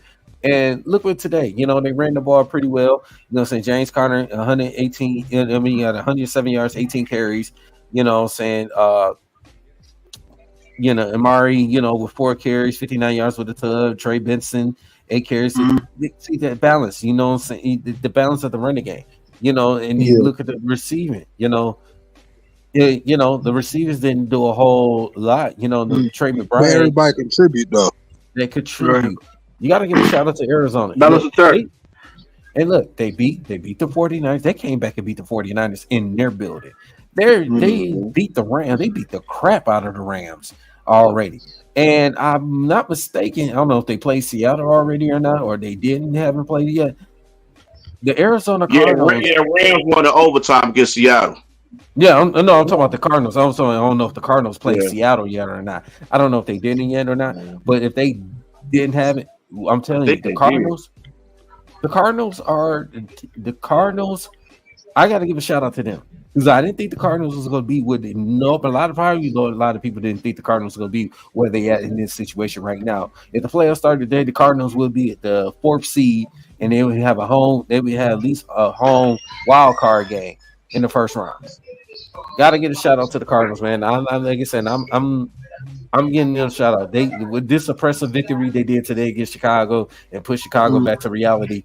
I got to give them credit, man, because like I said, ever since the Lions we beat them, they has been playing pretty decent ball. So I got to get a shout out to the Cardinals, man. Yeah, Cardinals have a good locker room with Vetsville, man. That's what I really do. I also think that's rubbing off on Kyler Murray as well. I think for Caleb Williams' development, that's what they're going to have to start to try to acquire in Chicago, man. Some real no-nonsense vets in there. The players around Kyler Murray are young, too, so they kind of growing up with him. It's like rookies, second-year players, so they get to kind of grow with them. That's another thing that helps. When you got they got a good balance, man. They got a good balance, you know. And watch out for Michael Wilson, too. Yes, you're going to hear a lot about this guy, Michael Wilson. Next couple of years. Of course, you know, the main event Lions. Trifle the cheeseheads. Took care of business on that. And then the Rams with a comeback and overtime victory against the Seattle Seahawks. And the Rams are 4-4. Even though Nakula got ejected to throw a punch today, but it didn't matter. The Rams, they stayed the course. They got Seattle had the lead early, and the Rams came back. They actually took the lead, and Seattle scored to tie the game in overtime. And Seattle could not have the ball first. Plays. They couldn't. 4 plays, and look what happened. The Rams, DeMarco Robinson with a game-winning touchdown. Game over. Rams are 4-4. They still in the mix for the division. So, and as you know, Thursday the Jets pull out a close victory against the Houston Texans, and tomorrow's game is the Buccaneers and the Chiefs. And we know Chiefs will be blowing them out. And you know, so I gotta say, and you know, I don't know. And you know, that'll be done by halftime. Yeah, the Chiefs defense has been good because their offense has not been that great, but their defense has been getting bailing them out a lot of games. So, and that's you know what, and you know what, DC, that's going back to the conversation we were talking about earlier in the show on just the level, man. We let's say C.J. Stroud and Pat Mahomes. Look at the offensive weapon C.J. Stroud has in Houston, man, compared to what Pat Mahomes perennially has in Kansas City. Like he's never really been other than Travis, man. You know, you traded this duo away to Miami, and then you never really replaced that talent. The guys really made second tier, third tier guys look better for the duration of his career. So that's once again that's just that difference in that level, man. Yeah. Absolutely. Hey, can we talk about some Pistons today? Yes, please. Let's do that. Let's talk about some Pistons, man. Pistons pull out the victory today, and as you know, that I don't know, y'all flipping back and forth the channels with the Lions and the Pistons game. Pistons pull out the victory. They pull out the victory today against the Brooklyn Nets, and they needed this win. They really needed this win today. Pistons, I know they went 2-2. They went 2-2 this week. They did beat Philadelphia in Philadelphia.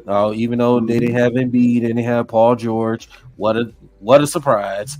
They didn't have those guys, but the Pistons took care of business. They Philly needs to trade Embiid, man. Just get rid of the guy.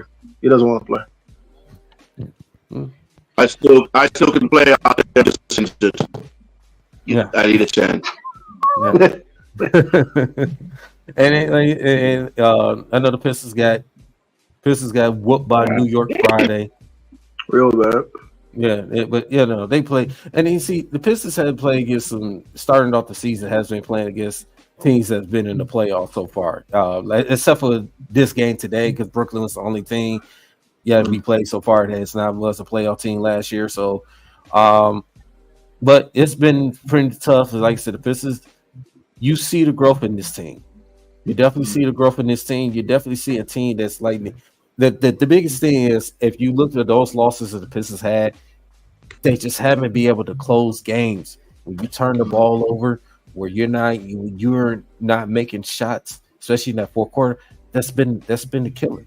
That's what's been going on. That's what the losses have been happening. We had opportunities to beat Miami, we lost. We had opportunities to beat Indiana, we lost. We had opportunities to beat Boston Celtics, even though they did defend the champs, we lost.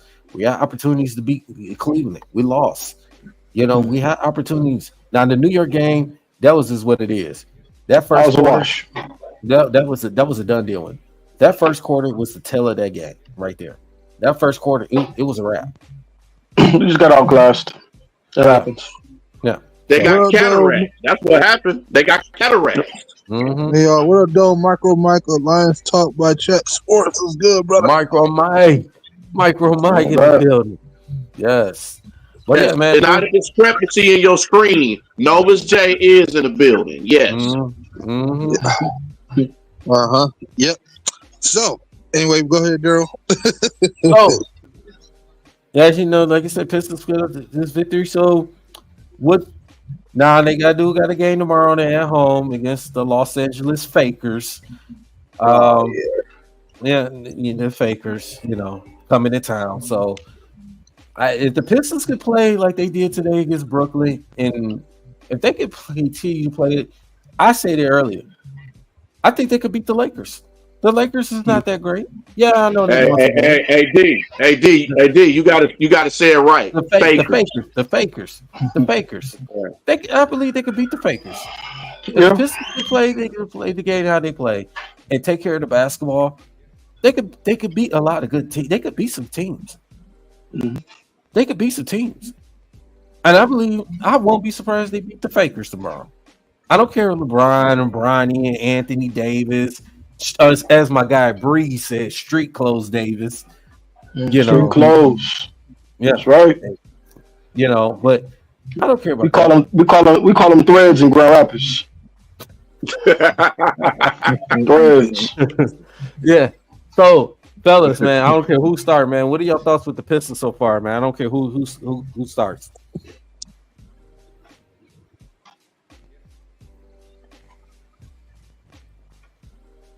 I'm new, so I don't start first. I'm gonna let Noam start. Well, all right. Since you want to let me start, get your head out your ass. So come on, man. All right. This is what I think. What the Pistons are. So clearly we know that. I think a lot of people have been overall upset with them despite the win today. A lot of people been upset because they still losing like a lot of games, but they don't understand is that this stuff wouldn't go happen overnight when we run a new head coach in. This is a longevity down the road. Like we weren't at the point where Cleveland was when he got there with them. No, they were a little bit more put together. We not. So we still got a lot of budding players, and that's gonna take a little time to get everybody to work together. Then some of the guys we brought in have been inconsistent. So this is what you sign up for. And they go dog us out on the schedule, especially early in the season. So the Pistons are going to be a team that's going to take their time to get that gel together, and they still lacking in key spots. So until further notice, they got to stick with the young talent right now and continue to develop them and put them in the best spots. And I think we saw that. They're going to get their wins. They will not be losing 28 games in a row, okay? Calm down. I know it looks bad, but the fact they pulled out this win, and then they learning how to complete games.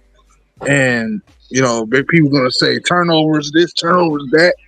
Well, when you get more guys that they bring in to be able to understand their assignment to what to do, you'll see some of those turnovers lessening, and you'll see better play from both Cade and Ivy. And I think part of the reason why the turnovers happen is because they struggle sometimes trying to find a play because they like I said, they lack it.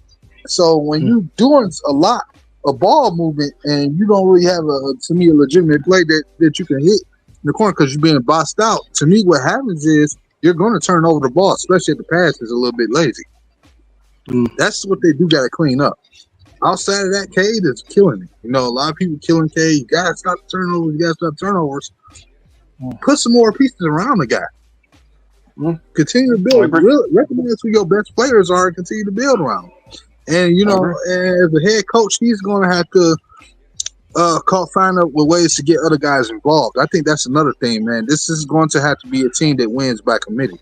Can't just win based off 2 to 4 people. You got to get some guys off the bench that they get in. They got to come in ready to do something. They got to get stops. They got to put in pressure. Because I've watched games this year where the Pistons will get the stops and then they not clicking on offense. Where it was probably the other way around last year, where they would, you know, get some shots here and there, then they start turning over because they couldn't freaking get no stops. So it's a better team, man, but this is gonna take more time. I agree. Before I let you or Art, before I let you and Bree go on this, I mostly agree with you saying, but I think, like I said too, it's gonna, like I said, it's gonna take time with these guys to get used to each other. You know, when you got the veterans out there, Tim Hardaway Jr., and you know, when you got Tobias Harris, you know, I know he's been here before, but this is a different situation now. And when you got Malik Beasley over there, it's gonna, like I said, it's gonna take time. You know, and like I said, they still trying to learn each other. Like I said, it's regular season, the beginning. So, like I said, you could see a difference of these guys just love playing together as a team. It's just going to take time to, you know what I'm saying, get on the same page. They're going to have these struggles at times, but when you see them out there hustling, playing defense, and you see they playing better defense than they were last year, obviously. Yeah. Much better. Obviously. Much better. Well, that's because they are playing. Ain't no injuries right now. Yeah. Major ones. A lot of these guys is playing. Yeah. You're right. And that's what, that's the main, one of the main part of that too. Guys are healthy. It's just got to take time for these guys to gel together and be on the same page. They're going to turn this thing around. I mean, 2-5, you're still early. It's only 7 games. About to be 8 games tomorrow. Pistons could go 3-5. Actually, if you really look, the close games that they lost, they could have won those games. You could have talked about the Pistons be a top 5, top 6 seed team at the moment if they would have won those games, those close games. Outside of the New York, that was a debacle. It is what it is. But the rest of those, you could say the Pistons could win a lot of those games. So, Art, Bree, what are your thoughts? One of y'all go ahead. I mean, I guess I can go. It's, you know what? It's like I said, it's early in the season. It's only played 7 games. It's like it's too early to really put this team down. I mean, they still learning as they go. Even the head coach is still learning. It's his first year, so he's just getting the hang of like the plays and these finished players. But I just hate the fact that some fans right now is talking about letting them go right now. I'm just like, bro, come on, man, stop. We got to stop doing that. Like, as fans, we have to stop with this whole, we need to fire this person even before 10 games. Like, man, y'all got to stop that. Please. But this team is better. With K, I mean, you see K now, he has more trust in his teammates now. Before, last year, he was just shooting. He had too much trust. He was just shooting the ball. Like, he couldn't get no help, so he had to do what he had to do. And a lot of times he got tired. I'm sorry, I'm just looking at something on this on TV, my bad.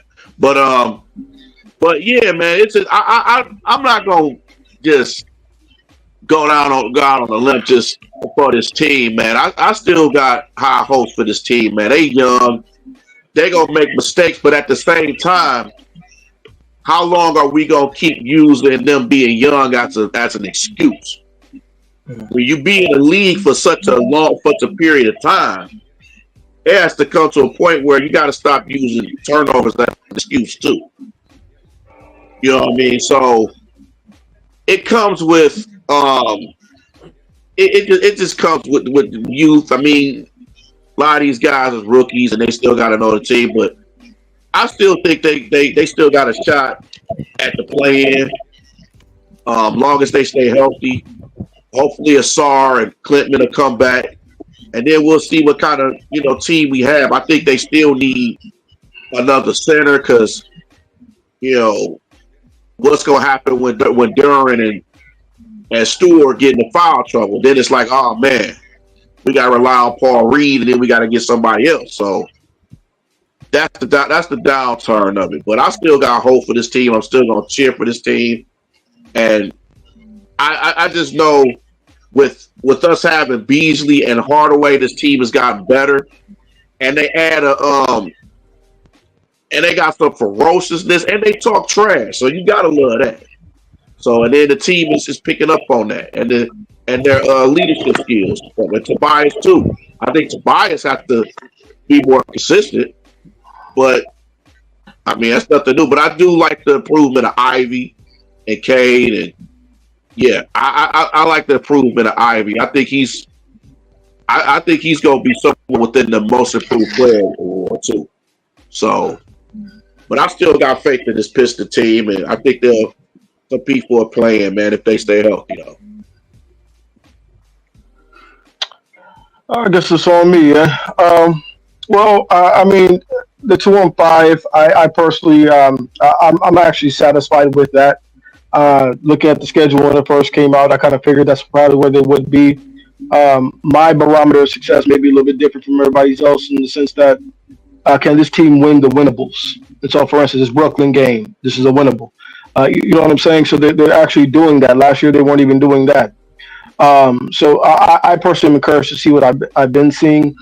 As for the supporting cast, man, here's the thing, and I want to notice, and I want to recognize this aspect. Cade was top 8 in assists last year. Cade is top 5 in assists this year, and this is where you have.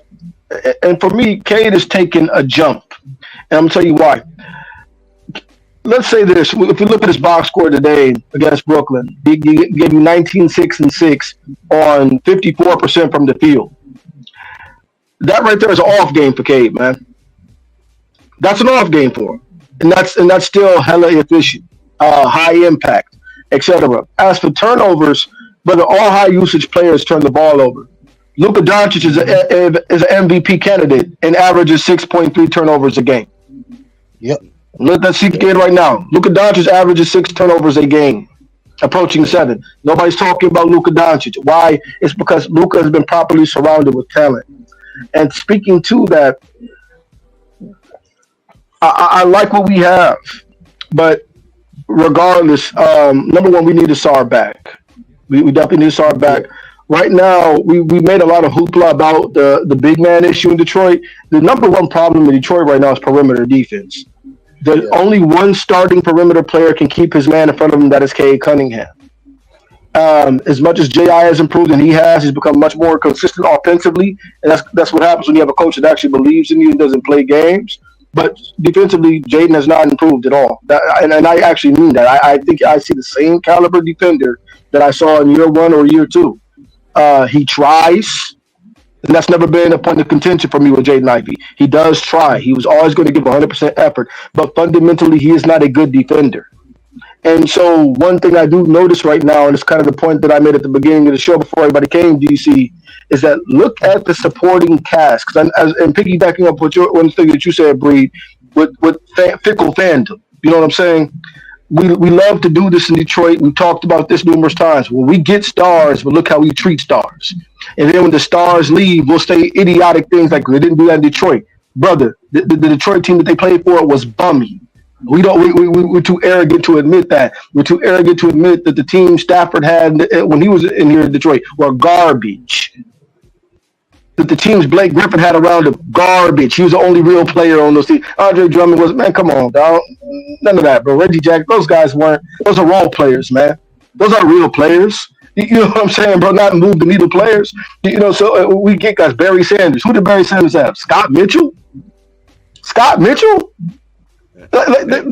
real. Rodney P. Like these aren't real move the needle guys, man. And so when we get a real guy, look how we have a history of treating them. And so here with Cade, look at the supporting cast of every last number 1 pick for the last 5 to 6 years. Think about it. Every last one of them has a NBA champion on the roster, all-star on the roster, somebody on the roster, quality players on the roster. Every last one. Man, we talk about Paolo Banchero, or you got people comparing Cade to Paolo. Brother, look at Paolo's team and look at the Detroit Pistons and tell me who's going to win and who's going to lose.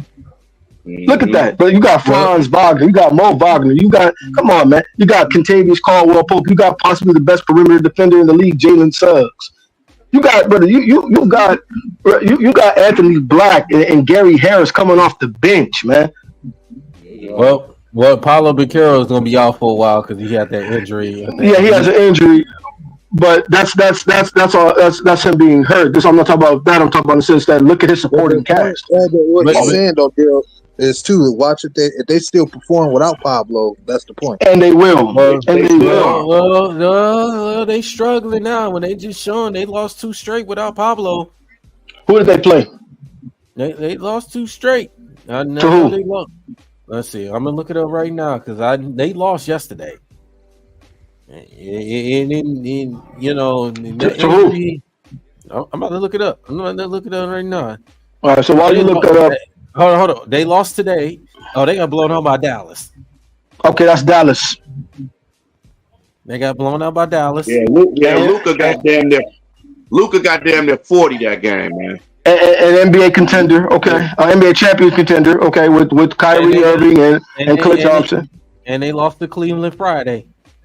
The best team in the league. Yeah, by far. So they lost to the best team in the league and a team with an MVP candidate and 2 NBA champions on it. I can't hold that against them. Yeah.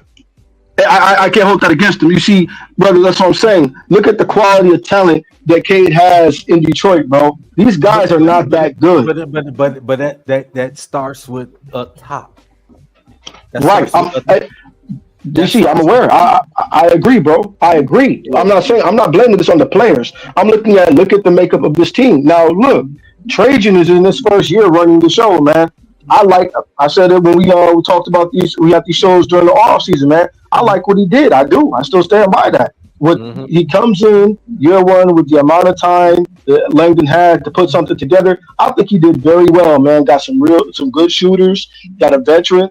I personally think Tobias Harris is a con man, but he had to do something. I'm not going to hold that against Trajan, man. He had to do something. You had to get somebody, and that's what we had available.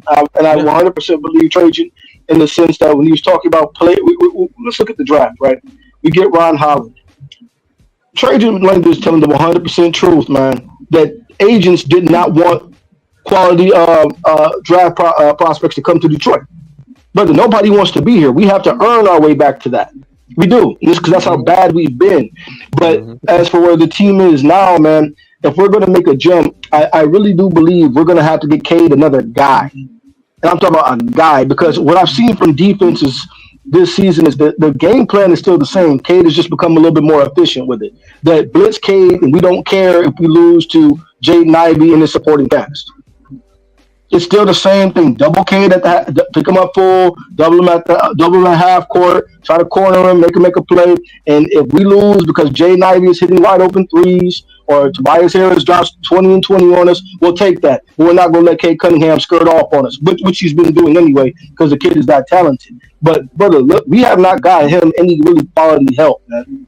And I'm going to say this now. And I'm a guy I love J.I., man. J.I. is a role player. I love Jalen. You guys know how I am on Jalen. He's a role player.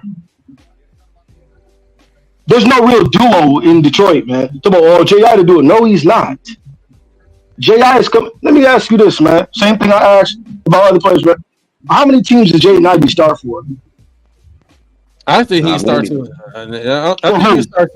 I think he'll start with a few teams. It's not a lot. Where? Who? Give me one. Give me 4. Utah. No, he won't.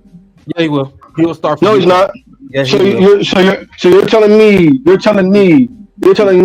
gonna take. Let me see what they got in Utah. They got what was his old boy used to play for the Lakers. That right now that's their starting 2 guard. He's taking his minutes. Yes. Clarkson. No, who? So you're saying Jaden Ivey is a better player than Clarkson? I didn't say he would take his minutes. He will not start over Clarkson, man. He's not a better player than Clarkson. He's not. He's not, bro. He is not a better player than Jordan Clarkson. Jordan Clarkson is a better shooter. I give him that. He's a better shooter. He's a better passer. He's a better defender. Yeah. Jordan Clarkson. All that. I give him that. He's a better shooter. Okay. So go ahead, brother. That's Utah. I said he'll start for Utah. I got a team. Okay. I got a team. I got a team.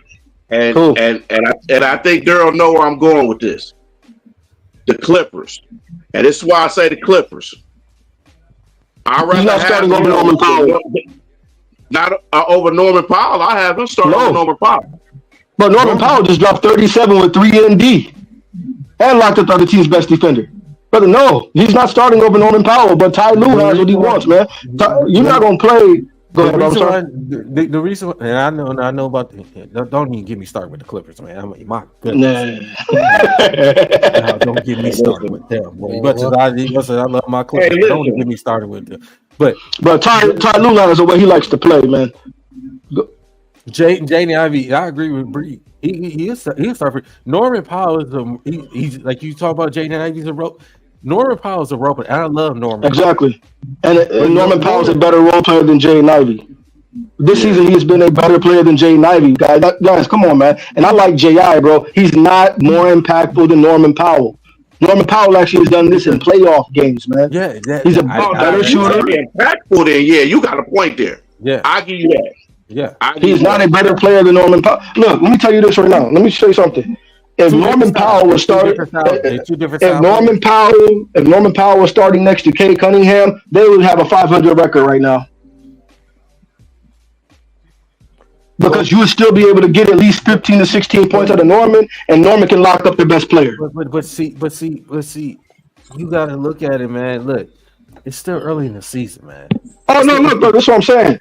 I'm with you guys on that. I'm with you guys on that. I'm talking about where they are now, right? I'm proud of them. Look at Darius Garland. Look at Darius with Cleveland. When Bickerstaff was coaching Cleveland, right? Before even Donovan Mitchell got over there. Mm-hmm. Remember Colin Sexton was over there, right? Yeah, absolutely. Terrible guy, terrible player. Yeah, not very good. Injury prone, right? They still had to learn him and Darius Garland. They played together at the time. They had to learn to play. But see, Colin Sexton, he was injury prone. That's why they had to ship him away because he was now I feel you coming wrong. Go ahead, bro. JB Bickerstaff, you see what he did for the last couple of years with Cleveland, especially with that's been my point with JB. I'm the one who's been talking JB up with that for being a great program builder. Yeah, and he's gonna, like I said, with this Pistons team, it's gonna be early. Get in that time. Let them start building. Let them start getting the confidence. Jay Ivey, NK, they're gonna be fine. They're gonna be fine. Let me say this, bro. Let me say this. All right, who's more talented, Jaden Ivey or Darius Garland? Right now, it's Darius Garland. And it's going to be Darius Garland. He's better at everything. The only thing Jaden Ivey is, he's more athletic. Darius Garland is it's not even close, bro. It's not even close to caliber of talent. But no team in the league is going to pick Jaden Ivey. I'm going to tell you this, that they're just draft prospects. No, if you look at them where they are now, watch this. Darius Garland was mocked to go top 3. Even over John Moran, a lot of drafts, until he broke his foot. Fact check me. Until he broke his foot. He was mocked to go over potentially John Moran. Jaden Ivey, brother, looks exactly the same as he looked at Purdue in the sense of the model player he is. Now, as I said, he has grown tremendously offensively in terms of he's more consistent. I'm not holding what happened against him. I'm not holding what happened last year against him because we all know that coach was a joke. He hit a lick. I'm not mad at Monty Williams. If somebody dumb enough to throw you $80 million when you say you don't want to coach, hey man, I'd have done the same thing. Be mad at me, y'all, if y'all want to. But I won't do the same thing, man. No, you're right. You're right. But the thing is, we're talking about impact players, bro. I'm looking at KD supporting cast. Now let me preface this. Like I said, I'm proud of where the guys are. All these dudes talk like Bree was talking about. Dudes talk about they want JB fired for what? Look what he's done. Brother man, we already off to a hell of a lot better start than what we had last year. Mm-hmm. Come on now, come on now, and it looks like we actually at least have a system out there. At least we have an actual system out there, man. Mm-hmm. But what I'm saying is, if they're asking me about going forward in terms of supporting cast, they need to get Cade a guy, man. The makeup of that team is that we don't have really that much defensive personnel. And then offensively, man, we need a guy that can really match what Cade is doing, that respect level, man. Look what JT in Boston has with JB. You feel what I'm saying? We talk about like that. Now, people say, if you ask who's the better player, most people will probably say JT. Some might say JB, but most people probably say JT. But we need to get a guy who is impactful like that next to Cade. Cade deserves to have a legitimate duo, man. You look at what Franz Wagner is. Jaden Ivey. No, he doesn't. No, yes, he doesn't, man. No, he isn't. No, he isn't. No, he isn't. No, he is not. No, he is. But you can tell by the way the teams hold defense against us that they do not look at Jaden Ivey the way we fans look at Jaden Ivey. They don't. It's the same thing as it's been for the past 3 years with this, man. They don't really respect Cade's teammates. And that's the thing. Jaden Ivey, however, let me say this. Let me say, see what I'm saying? Bree knows what I'm talking about right here. They don't respect him. We can tell this by the way teams cover. I can have my own opinion about it, but my opinion is just my opinion, bro. However, the proof is in the pudding with the way teams guard us. And you can tell by the way they guard us, they do not give a damn if Jaden Ivey gets off. They do not give a damn if Tobias Harris gets off. They don't care. As long as Cade is the one not crushing our head, because if we let Cade loose, Cade will put 30 and 20 and 15 and 15 on us. Because he's done. Look how he started the season, man. Cade will go. That kid is a bull in the China shot. They don't care. As long as we stop the ball from coming into the China shot, we'll lose to the role players. That's fine. However, what I will say, J.I. has done the best job of trying to be that guy. Better than all the veterans. Because look at this, what goes back to the Tobias Harris situation. Tobias is a con man, dog. I see the exact same guy I saw in Philly, man. Philly fans know it. And you a Philly fan, bro. You know, DC, you a Philly fan. You know exactly what Tobias was a Philly. No. Eagles fan. Okay. I'll recant that. My apologies for being presumptive. But look, Philly fans knew what Tobias was. And then showed up in Detroit. Brother, you got $25 million a year. You're supposed to be a go-to guy in the fourth quarter. You're supposed to be the guy to help calm the team, bro. You can't hold anybody. You can't really shoot. You don't really. I mean, you got 2 games where you got consistent rebounds. Tim Hardaway Jr. is a good shooter. Can't stop anybody. Beasley's a good shooter. Can't stop anybody. Can't create. Tim Hardaway. This is the thing. Hold on. What happened to the Tim Hardaway that was in Dallas, man, that could actually bring the ball up? You know what I'm saying? Make a play, run the offense. I haven't seen any of that here in Detroit. And he gets the ball. Here's the thing, but also, like, piggybacking off what Breeder was saying, man. Dog, these guys get the ball, bro. Go back and if you guys can rewind the game today. Look at the first 12 shots the Pistons took, man. Look how many of them were wide open shots Cade Cunningham generated, and look how many shots that they actually made. There's a narrative going around that Cade doesn't trust his teammates. That's not true. If that was true, he wouldn't be top 10 in assists. Exactly. If that was true, he wouldn't be top 10 in assists with nobody. Look at this. And we know he had nobody to pass the rock to, and still somehow got those guys involved. Those guys have to hit a shot. We're talking about missing point blank bunnies. Probably losing a lot of those games closing out because a lot of guys, like I said, with Tanty Tobias, he was even missing a bunch of big time shots late in the game, and it's like a lot of guys got knocked down the shots. Hey, no, look at the Pacers game. If Tobias Harris shoots 30% in the foot, just 30%, look how many shot attempts he took. He took 9 shots. If he hits just 3, we win the game. And there were wide open looks, and 2 of them were point blank layups at the rim. And there was a wide open 3 in the corner. If he shoots 33%, we win the game off of gravity that Cade created. Bro, what does that go back to what I'm trying to say? Cade is surrounded by subpar players. Other number 1 picks don't have to deal with this. Look at Zion supporting cast, man. Zion don't barely play and those guys win games. Look at the Magic supporting cast, man. Look at Edward supporting cast. You playing with the defensive player of the year. You playing with one of the best big men in the league. You playing with a 7-time All-Star point guard. You playing with a six man of the year. Six man of the year. What did I say was the difference was with all those teams you just named that had those number 1 picks? What was the difference? Management. Once again, brother, I agree with you. I agree. What I'm saying is, brother, I'm talking about two things at once. Where they are now and where they have to be. Where they are at right now, I'm actually proud of what I've seen from Trajan Langdon. We got somebody around there. But going forward, bro, we're going to have to get Kane some better guys. Yeah. I mean, these guys are okay for right now.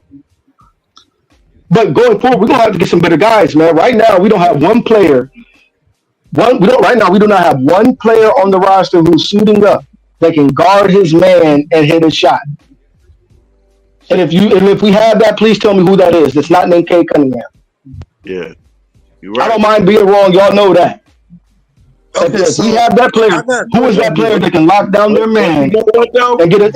Go ahead. To take to what you just said, and I agree with you. But at the same time, it's up to K to be like, hey, listen, man, I'm doing all this on my own. I need some players. I need some help. I see him vocal. I see him vocal in the huddle all the time. I see him. Look, bro, go look. He's one. Come on, guys. Come on in, bro. They still have to go out there and keep their weight. These guys get paid millions too. Right. Exactly. And Tobias, watch this. I don't care how good Cade is, man. Tobias should have an attitude like, look, I'm the vet here. I'm the one that's been to the playoffs. I'm the one that's been to the Eastern Conference Finals. Tobias don't care nothing about that, man. You ask my boy Rick, man. My boy Rick, a huge Philly fan, bro. He said as soon as Tobias got that deal, Philly fans started booing him because they knew he didn't care. He didn't care, bro. I swear we need that say "Car Man" on it in his face on there. I'm telling you, we need to add on. Hey, Bree. Tobias hair is over me. Tobias hair is over me. I was just about to say that, bro. Bro, watch this. Check this out, man. Check this out. Look, I'm gonna see if I can send this to y'all in a DM or something. I watched this documentary from this cat, right? I'm gonna send it to you on the DM once I find it on YouTube again. This cat put it out there and extrapolated the financials perfectly. He said Tobias Harris, by the time his career is over, is going to be by far the highest paid player to never make an All-Star team. And it's going to be by far. He's going to make at least $70 million more dollars than the next highest paid player to never make an All-Star team, bro. Now, as I said, now hold on. So why do I contradict myself? I still don't blame Trajan Langdon for signing him because it's what was available. Mm-hmm. But Trajan got to build this thing from the ground up, man. This is not, we said this, we talked about this over the offseason. Trajan got to build this from the ground up, bro. We really have to start from the pegs even, man. Might have to tear the pegs out of the floor. This thing has to be rebuilt. All I'm saying is I'm not convinced these guys right here that we have are the guys to build around with K going forward to turn this into a winning team. I think JD has big potential, but my question is, are they going to actually ever tap into that and use him like they should? Then with J.I., I'm not convinced J.I. will ever be a plus defender. And then he's getting he got to gain some weight too. Yeah, he got to gain weight. He's gained weight. He gained weight. Yeah. He actually gained. Hold on, DC. You saw me. I gave him credit for that, didn't I? Technique, man. That's just what it's coming down to. Technique. I agree, no. And the other thing is, man, it helps when we can bring in when we do draft prospects. It helps if you get guys who play D3 and D. They can actually knock down. And that's what we need, bro. Watch this, dog. Look at this, man. Small forward, because, like I said, man, say what you want about Jeremy Grant. Jeremy Grant can play the small forward role for us perfectly. I watched him and Kay play together, and it was working. I've seen where people say it wouldn't go work. Yeah, I saw it working. But because we had to make that move to help, build the team with, get JD and the whole trade thing, it just was unfortunate. But when we had him, I saw it work. And that's kind of why I hate that we can't get him now, because the contract is real massive. But I'm at this point right now. come trade deadline, and none of the guys we signed to contracts are performing. Whoever that's out there that gives me that kind of play, they can be 3 and D. I don't care how big his contract is. I will unload a lot of these players, including Tobias' ass, to go get them. Especially Tobias. But fellas. Okay, look. Not trying to take it that far. Not trying to panic and say, let's try to say if this thing could turn around like you said this week, Daryl. I'm just saying. Nobody's panicking saying play everybody. It's still early. It's still early. It's still early. One game at a time, no. One game at a time. Right. I know that. That's what I just said. I said it could come to that point. Because you look at last year. Remember, the Pistons started 2-1 last year before they went on their 28-game losing streak. Yes. This right here with guys with this new regime they have with these couple of these veterans that we have. You see, guys are playing together. They're playing decent basketball. They just, when it comes down to in the fourth quarter, and when they turn the ball over at crucial moments, that's what's costing them. When they're not making shots, that's what's costing them. The fourth quarter has been costing them these games. I just told you, I just said, when those losses they had, they could have at least won a few of those games. Now, if you would have said the Boston one, that's the defending champs, I would have lived with that. They should have won that game. They could have beat a Miami team. Miami always up and down in the regular season, but they show up in the playoffs when it matters most. You should have beat Cleveland. They let it get it out of hand late in the fourth quarter. You should have beat Indiana. Indiana is struggling right now. You should have beat Indiana. And they got another injury too. All right, but DC, DC. That's my point. Watch this. Now you're 100% correct. Now use this to prove my point. Who are these players that are collapsing like this? The vets, the supporting cast. Look, first, man, the New York game. Cade had 1 turnover. All of his other teams had 36 turnovers. And they are not high usage players because they're not good. You know what? In New York, and when we see with that New York game, New York is at least a conference contended team. And on top of that, too, what was so alarming about that loss? Yeah, New York was ranked in the bottom of defensively efficiency. But New York was ranked bottom, like 28, 29th. But see, that's my point. But when you turn the ball over that many times, that's my point. Who was turning the ball over? Look at this, man. Let me say this. Turnovers are acceptable from high usage players. Turnovers are not acceptable for role players. You guys get where I'm talking. It's not acceptable, period. But I get where you're coming from. Yes, it is. Because once again, if you have the ball, you're going to turn the ball over in the best league in the world. It's going to happen. Magic Johnson averaged 4 turnovers per game. That is the best point guard all time. And was it acceptable for him? Yes, because look what he gave you offensively. Yeah, but it's going to happen because look who you're playing against. It's going to happen. If you have the ball that much, you will turn the ball over that much. Except for what? Magic had a 4-to-1 assist to turnover ratio. You're going to turn the ball over. It doesn't matter how good you are. When you're a guy, your job is to just shoot, and your job is to just score, and you're turning the rock over. You don't even have to make a play. That's the problem, and that's what I'm talking about. Supporting cast.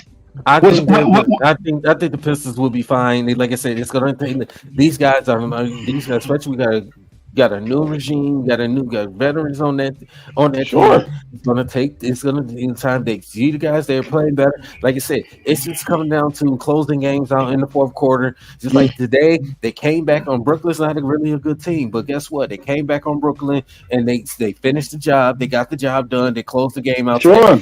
And when they came back on Philadelphia had an early start in the first half, and if it came back in the second half, they took the lead and never relinquished it, and they closed the game out. And the Pistons can do that consistently, they will be fine. The Pistons, to me, if learn with health, if they are a play-in team.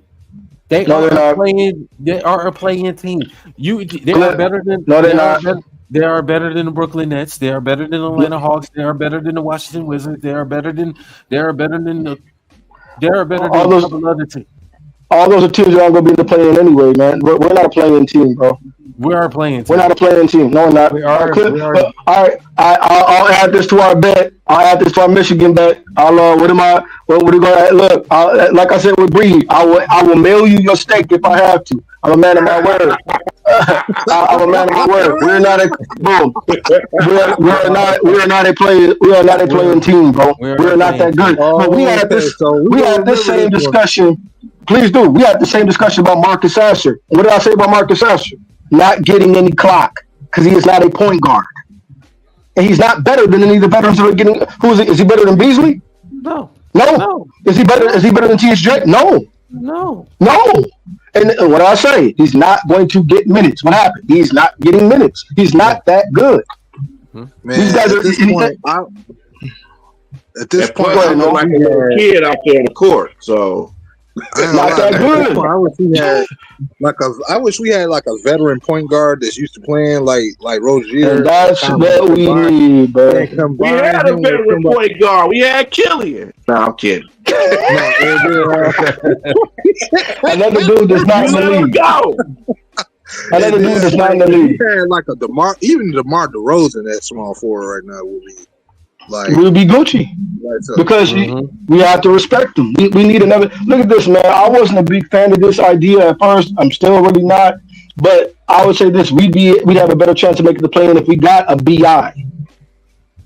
Yeah, somebody's going to give you 24 points a game. You have the teams. It doesn't matter how much they want to zero in on Cade. You can't zero in on Cade when you got BI on the floor.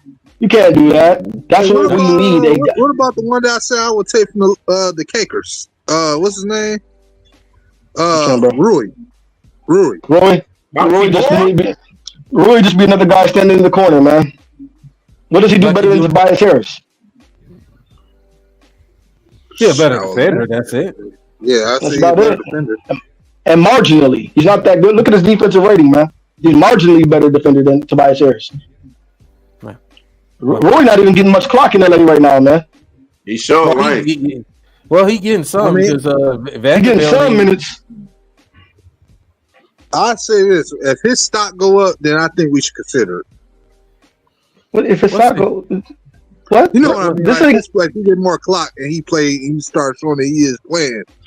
You know what I'm saying? Depending on the scenario, what happens. I don't want Rory. I don't want Rory. No, bro. I'm with you on most things, dog, but I don't know where we were going with that, man. I ain't gonna lie to you. I don't want Rory. I don't want Rory. I want to Rory Hachimura, man. He's better than that. I'm gonna take Jalen Johnson and Ruby right now. No. Yeah. They're not gonna trade him. They're not gonna trade him though. No. Jalen Johnson is a dog. Yeah. Jalen Johnson is a dog. They're not gonna trade Jalen Johnson. Upset too, man, because I wanted JT McDaniels so bad a couple years ago. I was like, bro, we can get JT McDaniels here. JT McDaniels. You mean he's a quarterback? He's on the. He's Jaden McDaniels. He mean Jake McDaniels. The one that played. Don't do that to me. I mess up names. Don't do that to me. No. Don't do let me ask you. Is there an open bottle of Modelo there right now? I haven't drank in quite a while. Hey, Novus. This is what happens when you don't back away from the damn camera. This is what happens. Yep. You ain't following by the rules, boy. Y'all forever. Yeah, no, you right, bro. You right, bro. Don't let me stick Jared Goff on you, man. Don't let me stick the white man on you. Yeah, but no, I would love to have a Jaden McDaniels, but those are guys that we can't get, man. Like look at this, fellas. It's a list of guys that I think the Pistons should make some calls on. Give you an example. I've said it on when me and you were on the show, Noam. I really believe we need to pick up the phone now and call Minnesota about Nickeil Alexander-Walker. I really believe we need to do that. Boy, I really believe we need to do that. lock down 3-4 positions, shoots 40% on a 4-year expiring deal. DiVincenzo's going to get his minutes now, and that's of no fault of his because you're going to have to play DiVincenzo. We could get him for the cheap. If we get a guy like that, now we're talking about playing. And then another guy, Carl Houston. There's two teams I think we could make a deal with because right now they're at a time where they have to start choosing which young talent they're going to move forward with. Call Memphis. See if you can get G.G. Jackson and Jay Huff. I'm gonna tell you right now, they ain't gonna give up G.G. Jackson because G.G. Jackson got a special relationship with Ja Morant, so you know they ain't gonna give him up. Yeah, and nay, man. I'm gonna tell you why. This Jalen Noel kid, whatnot, kid is just. Which again, they have to choose, man, who they're moving forward with. And this kid is balling. He's a better complement to their stars. So he might be available. But we had Jalen Noel. We just didn't give him a chance. No, Noel. Jalen Wells. My bad. It's a young brother that they drafted in the second round this year. Look like the perfect complement to. Here's the thing. GG is a 4. GG is not a small 4. He's a 4-man. You have Jaren Jackson Jr. You have a 24, 25-year-old defensive player of the year.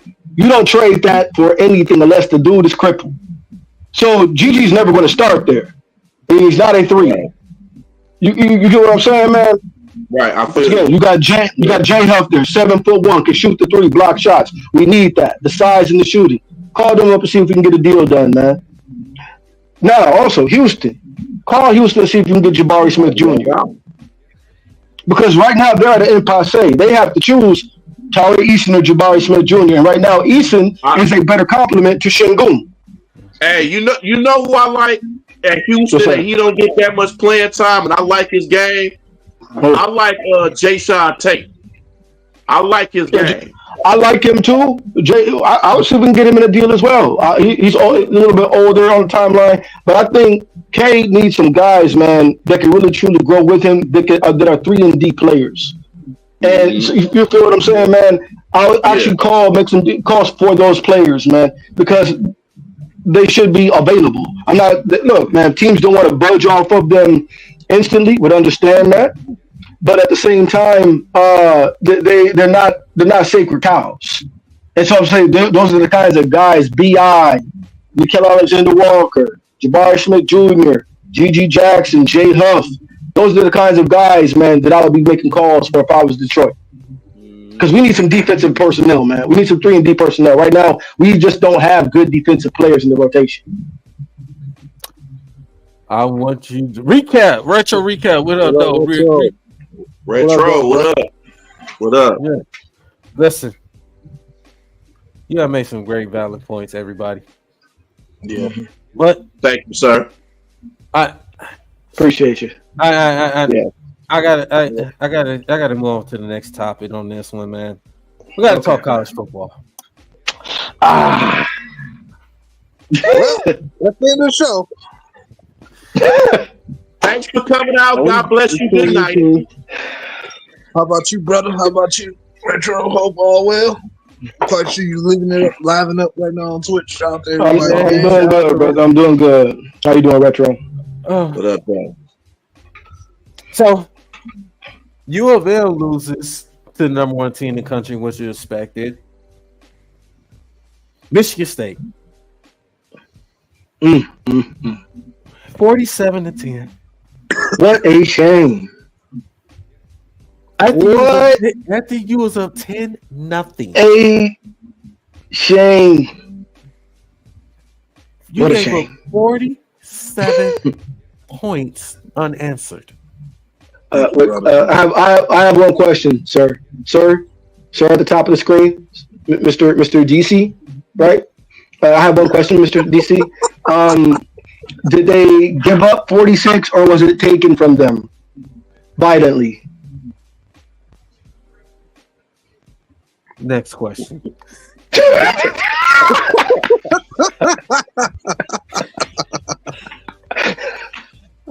So, well, you know, because A-Town is young, and you know they make mistakes, and you know we don't roll with that. You know what? No. Hey, look. Look, I've been with y'all. Y'all, I'm a Michigan man, and I've been with y'all about the Davis Warren and Charles debate. Y'all know that. Davis Warren looked better than Aiden Charles yesterday, man. Davis Warren, and I'm going to get to this Michigan right quick. Davis Warren has played well. He played well yesterday. Yes. Yeah, Bumbus Warren. Yeah. He has been playing well. I got to give him credit. Bumbus is getting better, man. Yeah. But when Michigan, they just ran into the number one team in the country, man. Yeah. Oregon was now Michigan. They was trying to come back and they're trying to make it a game because Oregon. And I shout out to Big A because I talked to him yesterday. He brought this up to me. Oregon. Did you know Oregon only scored 3 points in the third quarter the whole entire season so far? Prior to yesterday. Because Oregon is one of those teams they will let you come back. They'll let you come back. But Michigan was getting there. I think just they had opportunities and they just didn't get the chance to capitalize it. And then, like I said, Oregon's just the best team in the country. You know, because they can score and will. Dylan Gabriel, he's unbelievable. You know, Get something else. Yeah, it's just there's so many weapons on that team, man. It's hard for this Michigan team to just keep up with this team, man. So, it was one of the situations that you playing against the best team in the country. Michigan tried, and they just didn't succeed. Now, the other game.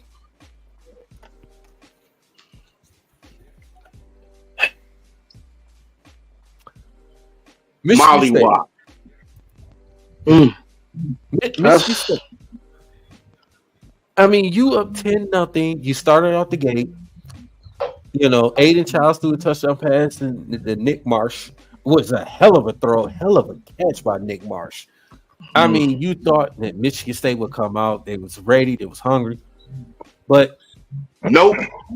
Aiden Childs, 2 interceptions. And that's been the problem all year long. Aiden Childs take care of the ball. Has not taken care of the ball. And this is another game with the Michigan game last week when he fumbled, gave Michigan momentum, and they never looked back. Michigan State tried to play catch up. And you look at this game, you up 10-0. That moment, once he threw the first interception, that was a wrap. And then he threw the second interception. It was really a wrap. And Michigan State could never recover from that. Aiden Childs is young. He's 19 years old. He got the talent, but he needs to stop turning the ball over too much, and that's what's costing this team. Michigan State got a good, solid defense. They out there so long because our offense is not producing enough because they turn the ball over. Every time the defense out there on the sideline trying to get some rest to catch up, to catch their breath, they got to immediately go back out there because the offense is not take care of the football. And this has been the problem all year long. Indiana, people say, they overrated. Indiana hasn't played anybody. They're 9-0. This is whatever. You play what's on your schedule. Indiana, I give them credit. They're 9-0. They're 9-0. It's what it is. But Michigan State, you had to turn the ball over. You had an opportunity to beat this team. You had an opportunity to beat this team. But now they got to go play Illinois. Bro. They're gonna play Illinois. I don't even know if they're gonna beat Illinois. I know Illinois lost it. Y'all know Illinois. I don't know if they're gonna beat anybody. Look, they're gonna beat anybody. And Michigan State defense, no, they not. And Michigan State defense, bro. Y'all didn't have a snowball's chance in hell of winning that game, man. No. At all, bro. We couldn't even catch the snowball. Y'all could have took care of the ball. Y'all could have had the ball gift wrapped and saran and bubble wrap, brother, and the ball never touched the grass. Y'all was gonna get beat like a runaway slave, man. Like that, brother. That was coming, man. That was coming. That's real quick. Unnecessary comment comparison of the day, right? Do Aiden Childs remind you of a younger Geno Smith? No. No. No. No. Hold on. Nomus. Don't you ever, Nomus, don't you ever, other than compare that to Geno Smith, don't you ever utter that words coming out of your mouth ever again. Bro, Nomus has been trolling right now. No, I'm trolling, that's all, man. Troll me. No, I'm trolling. From Geno Smith. No, Geno, man, go on. I had to, man. The Geno Smith. You know, he might, Achilles Smith, sure. Yeah,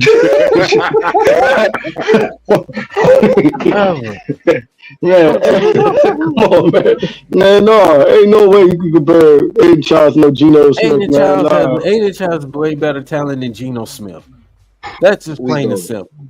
I know. So, I just had to do it. I had to see how to ruffle feathers up, man. No, man. He just wanted to piss us off. That's what it is. No. I know this game. No, you know what? You know what? You ain't slick, though. Hey, Bree.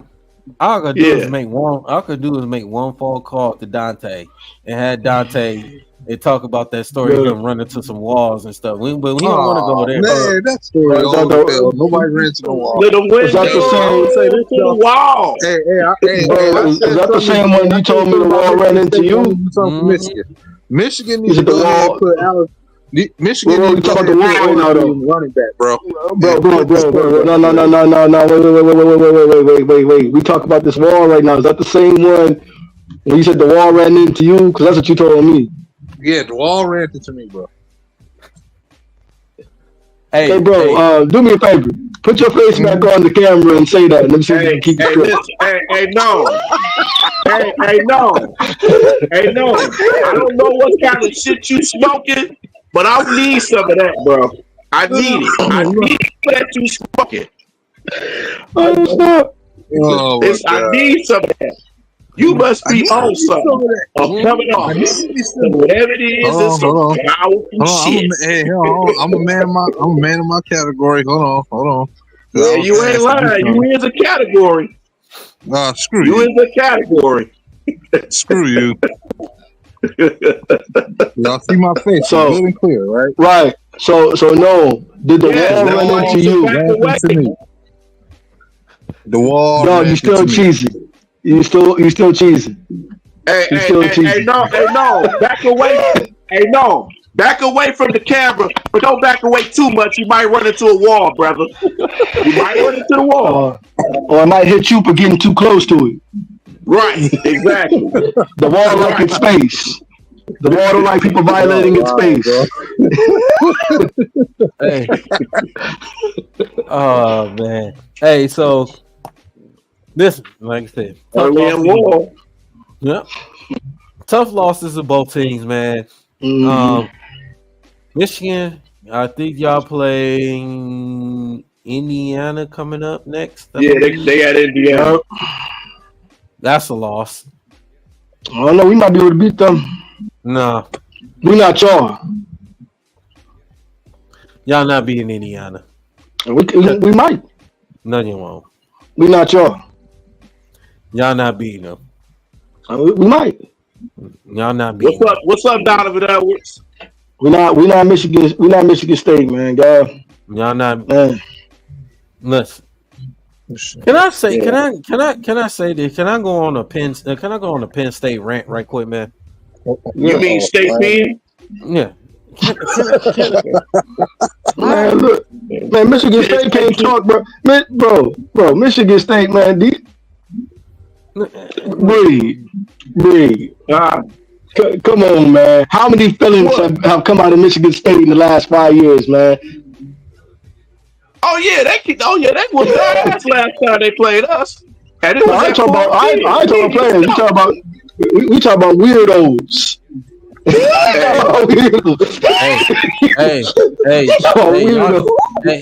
Hey, y'all got some weirdos over there too, but we ain't. Bro, come on, man. Bro, we ain't got nobody in Michigan to compare to Larry Nassar.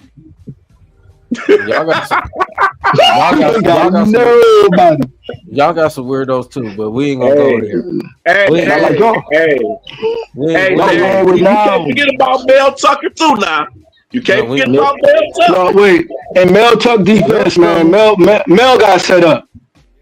Mel got set up, man. Now, mind you, he was stupid. They deserved it because he was stupid. But Mel got set up, man. I told him that. I said, bro, he got set up, man, because I was like, they didn't want to pay him that money. And that's what it all came down to, because they knew they paid him for that one season. Yeah, but you gotta know what it didn't work out. Bro, I think Michigan State hired that woman. I think Michigan State hired that woman to do that to Mel, brother. I really do.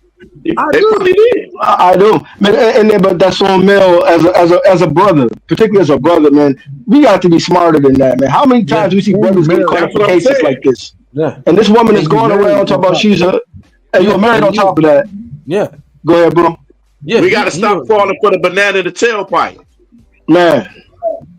Okay, Beverly Hills Cop. Yeah, thank you. Yeah. Thank you. Yeah.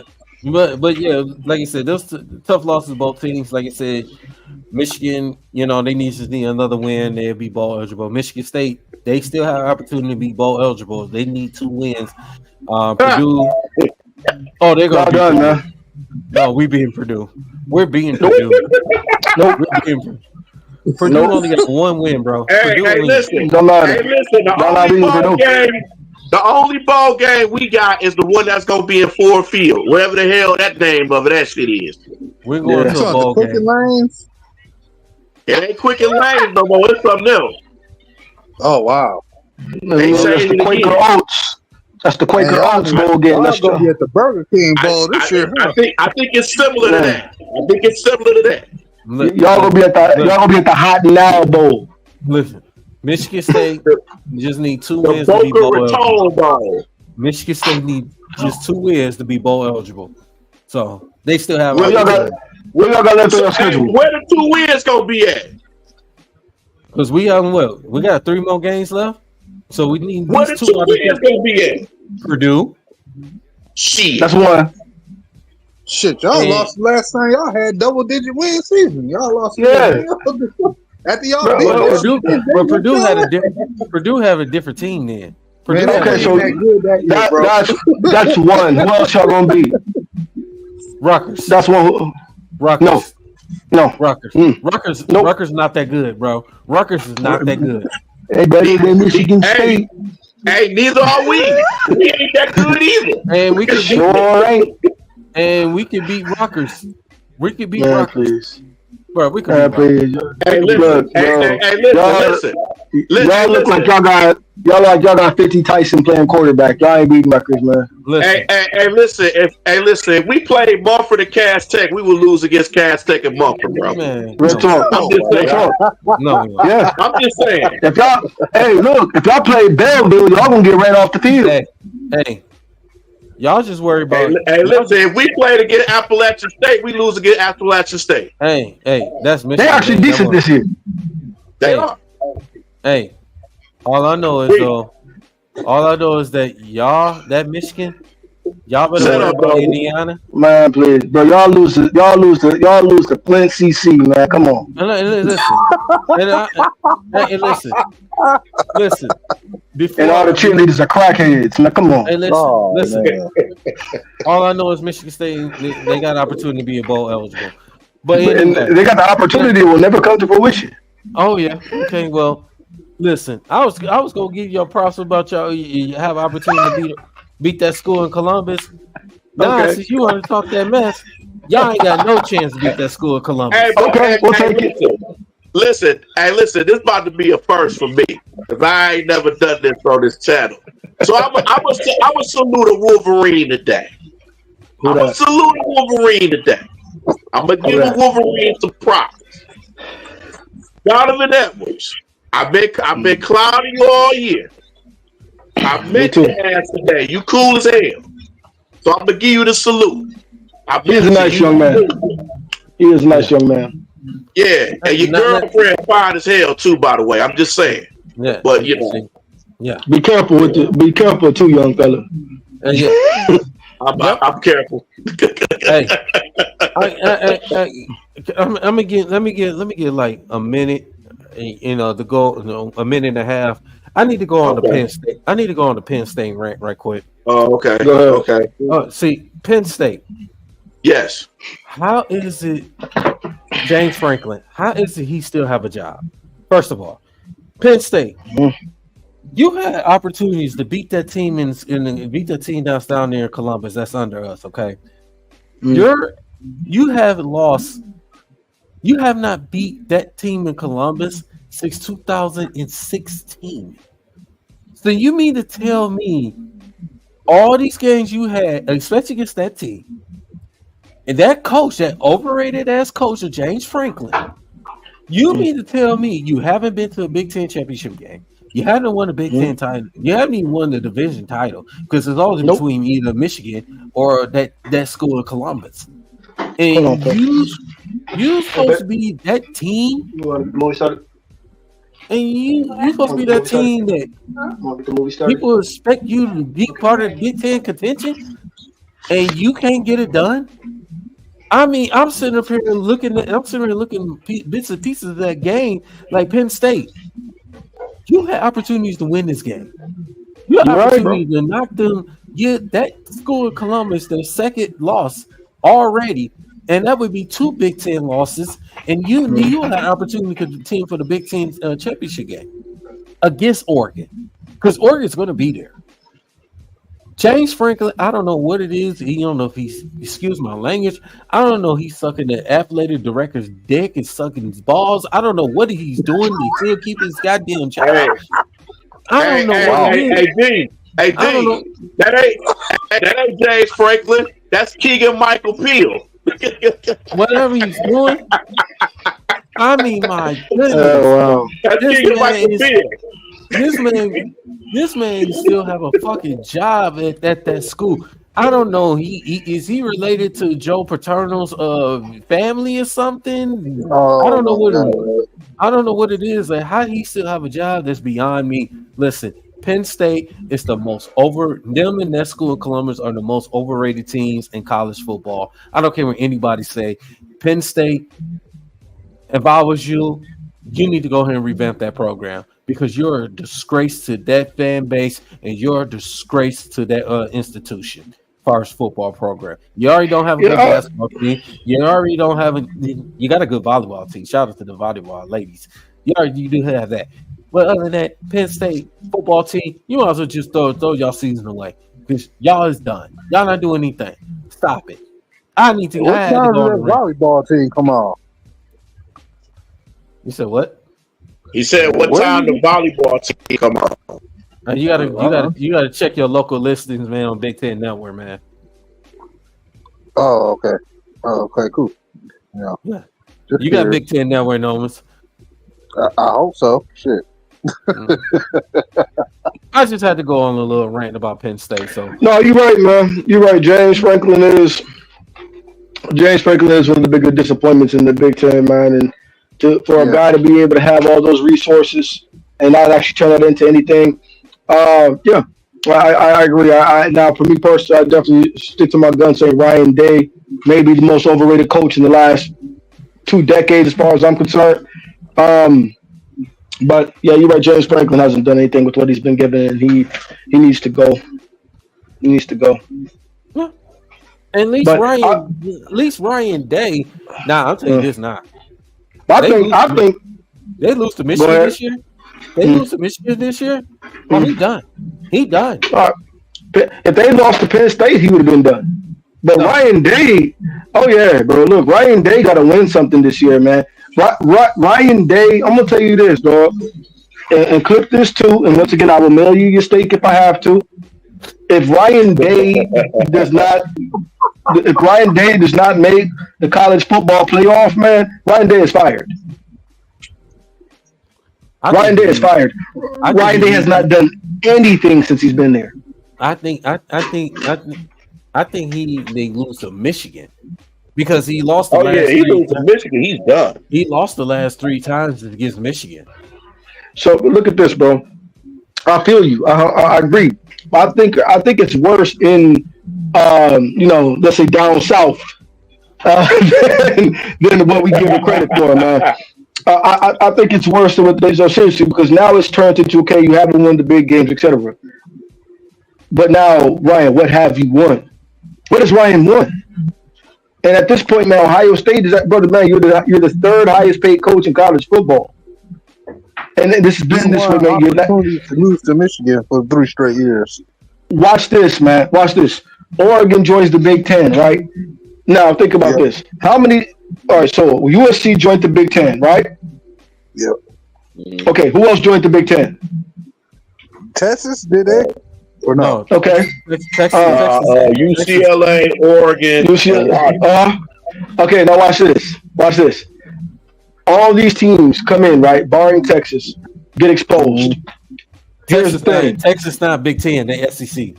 The SEC. I'm talking about. They didn't join. They didn't join the Big Ten. Everybody else joined the Big Ten, right? All these teams come in, play Big Ten football, get exposed, right? Oregon has come and stole what was meant to be Ohio State's this year. Everybody knew Ohio State was going to have the most loaded team in the Big Ten, which they still do. Oregon is just much better coached. You see what I'm saying? They still have the most. They still have the most top to bottom talent down south, and not at Oregon. Right. They come in. Not only are you not the best team in the Big Ten, now you may not win the Big Ten title, and now you may not make the playoff because you already have a loss. They got to now watch this. Now watch this. They got to run the table. They're not going to beat Oregon. They're not going to beat Oregon in the Big Ten championship. They already lost to Oregon. I know that. See what I'm saying? So either Oregon wins out, or they're not going to be able to. You get where I'm going with this? They don't have Ryan Day is not going to. This year is a wash, man. Ryan Day does not have anything this year. You've already lost to Oregon. You still have games left on, and then we have the Big Ten championship game coming up, but maybe, and then you're not going to win that. So at this point, what is Ryan Day giving them? It doesn't matter if they beat Michigan or not. What has Ryan Day done? You're not even in position to get us to the playoffs. It's gonna matter. It's matter about that Michigan game because that's the game. That's the rivalry. And I'm telling you. What I'm saying is they can win the rivalry, and if they do not win the Big Ten title or get to the playoff, Ryan Day is still going to get fired. Ryan Day hypothetically should not have a loss on his record already. True. Especially with all the people that came back. Exactly. All the people that Trayvon Henderson and Judas and all these guys that came in, it was a lot of hype for them. I'm telling you this now. Okay, I'm looking at their schedule. Oh yeah, they got Purdue Saturday. They're gonna beat Purdue. Mm-hmm. They got Northwestern. They're gonna beat Northwestern. They got Indiana. Mm-hmm. They got Indiana. That's gonna be a tough one because Indiana the way they keep playing. Mm-hmm. And then they got the big one. Now, that Purdue game, are they there or are they at Purdue? They home. They're home. Oh, they at home? Okay, cool. Okay. They at home. If it would have been at Purdue, I would have been like, Purdue. That might be a trap game. I'm with Breed on that one. That might be a trap.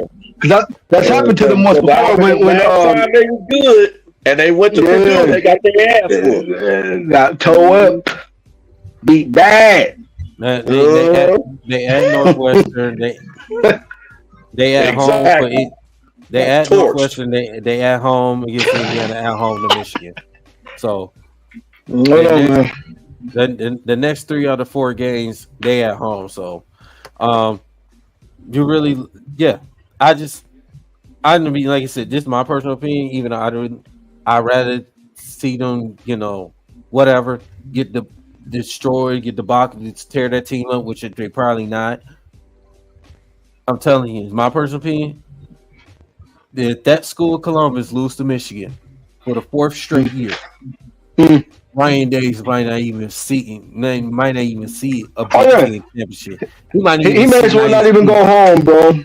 He may as well tell his wife, babe, we moving to an undisclosed location somewhere. Right. So we'll mail you a letter of resignation to Ohio State. We're not going to even appear on the campus because his life might be in danger. And look, I agree with bro, DC. I agree with you, bro. But what I'm saying is, I think Ryan Day on the hot seat. Even with that, Ryan Day has to get a Big Ten title and get to the playoff, man.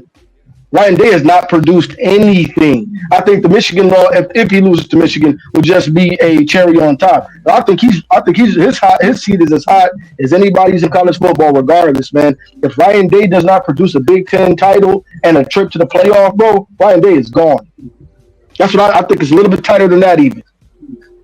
I think he can beat Michigan, and if he still loses again, when he doesn't win the Big Ten title, get to that playoff, because you're not going to get to the playoff with 2 losses. It's not happening. If he doesn't get to that playoff, bro, or even if the committee doesn't vote him in. Now, they could, because the simple fact, now you got this 12-team, this playoff format now, they can probably still getting in as a 2-loss team. Now, it's going to come down to strength. They can, but that's my point right there. If they lose, bro, they look at their strength of schedule, man. There's teams that have a better resume. Mm-hmm. You're going to have 1-loss teams that come and have a better resume than the team down south does. Yeah. Ryan Day is in danger, man. Yeah.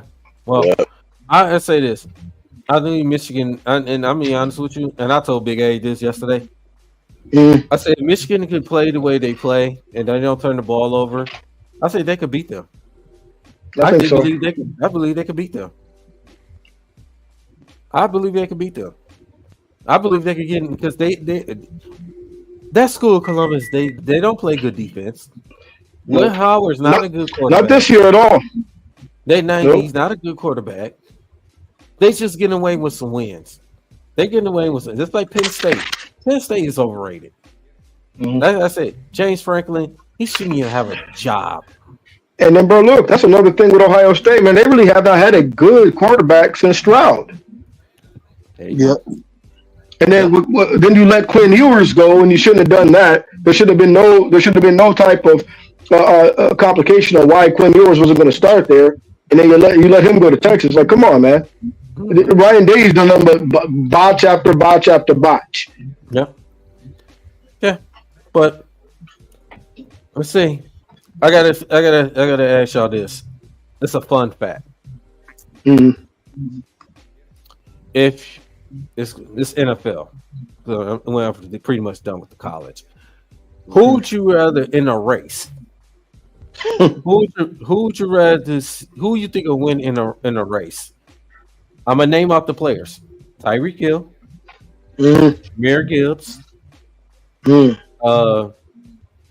Well, I'm gonna say one former NFL player when that was in his prime: Chris Johnson or Dante Hall.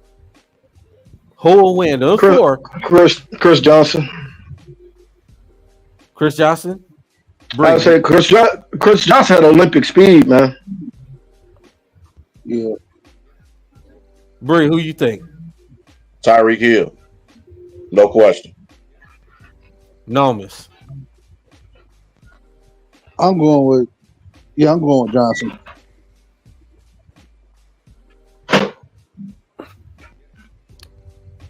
You know, you know what? I'm gonna have to agree with Bree. Okay. I'm gonna have to agree with Bree because it's tough. Because all of them got that speed. Chris Johnson had 4.2 speed, man. Yeah. Thank you. I think that's the only guy on the list who's at 4.2 speed is Chris Johnson. Yeah. Yeah. But wait, so let me ask you: are we talking about on a track or on a field, bro? Like breakaway speed on the field, game speed, on the field. That's a different ball game. So actually, I could see Tyreek Hill. I could see that a little bit because game speed, and we talk about just you line up 4 dudes on the track. That's a different ball game. Because I'm talking about off the field. Chris Johnson could have qualified for the Olympic team, man. Yeah. You know, because he was also a sprinter. Now we're talking about game speed. I don't know, man. It's a different ball game. So I don't know.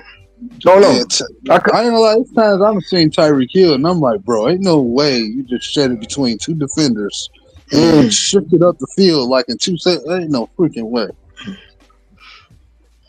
Now, Jameer Gibbs is that.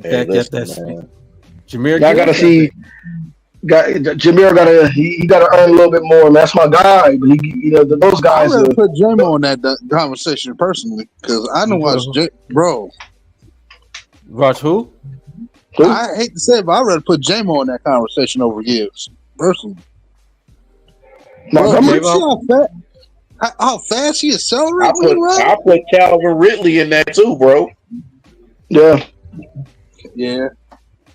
Hollywood Brown too. Man, if you beating cheetahs, and panthers, and races, bro, you fast as fuck. Mm-hmm. Calvin, man. I officially rooting for you guys. Hey, so we got Bears Country in the chat, y'all. First of all, shout out to y'all, man. Yes, sir.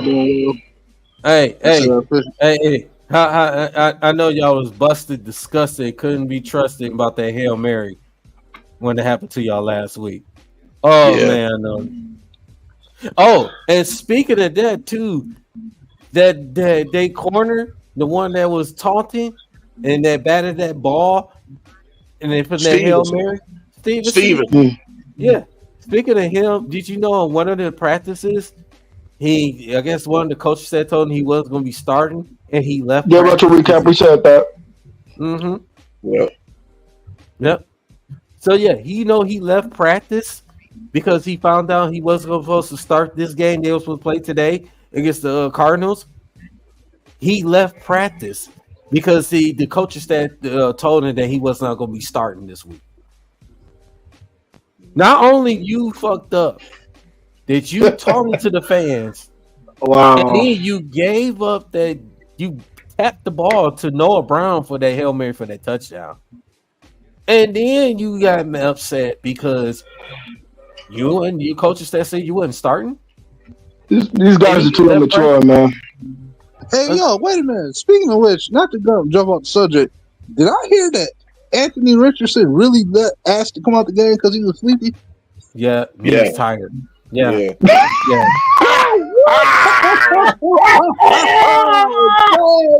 minute. Wait a fucking minute, bro. Hold on. Bro. No, Wait.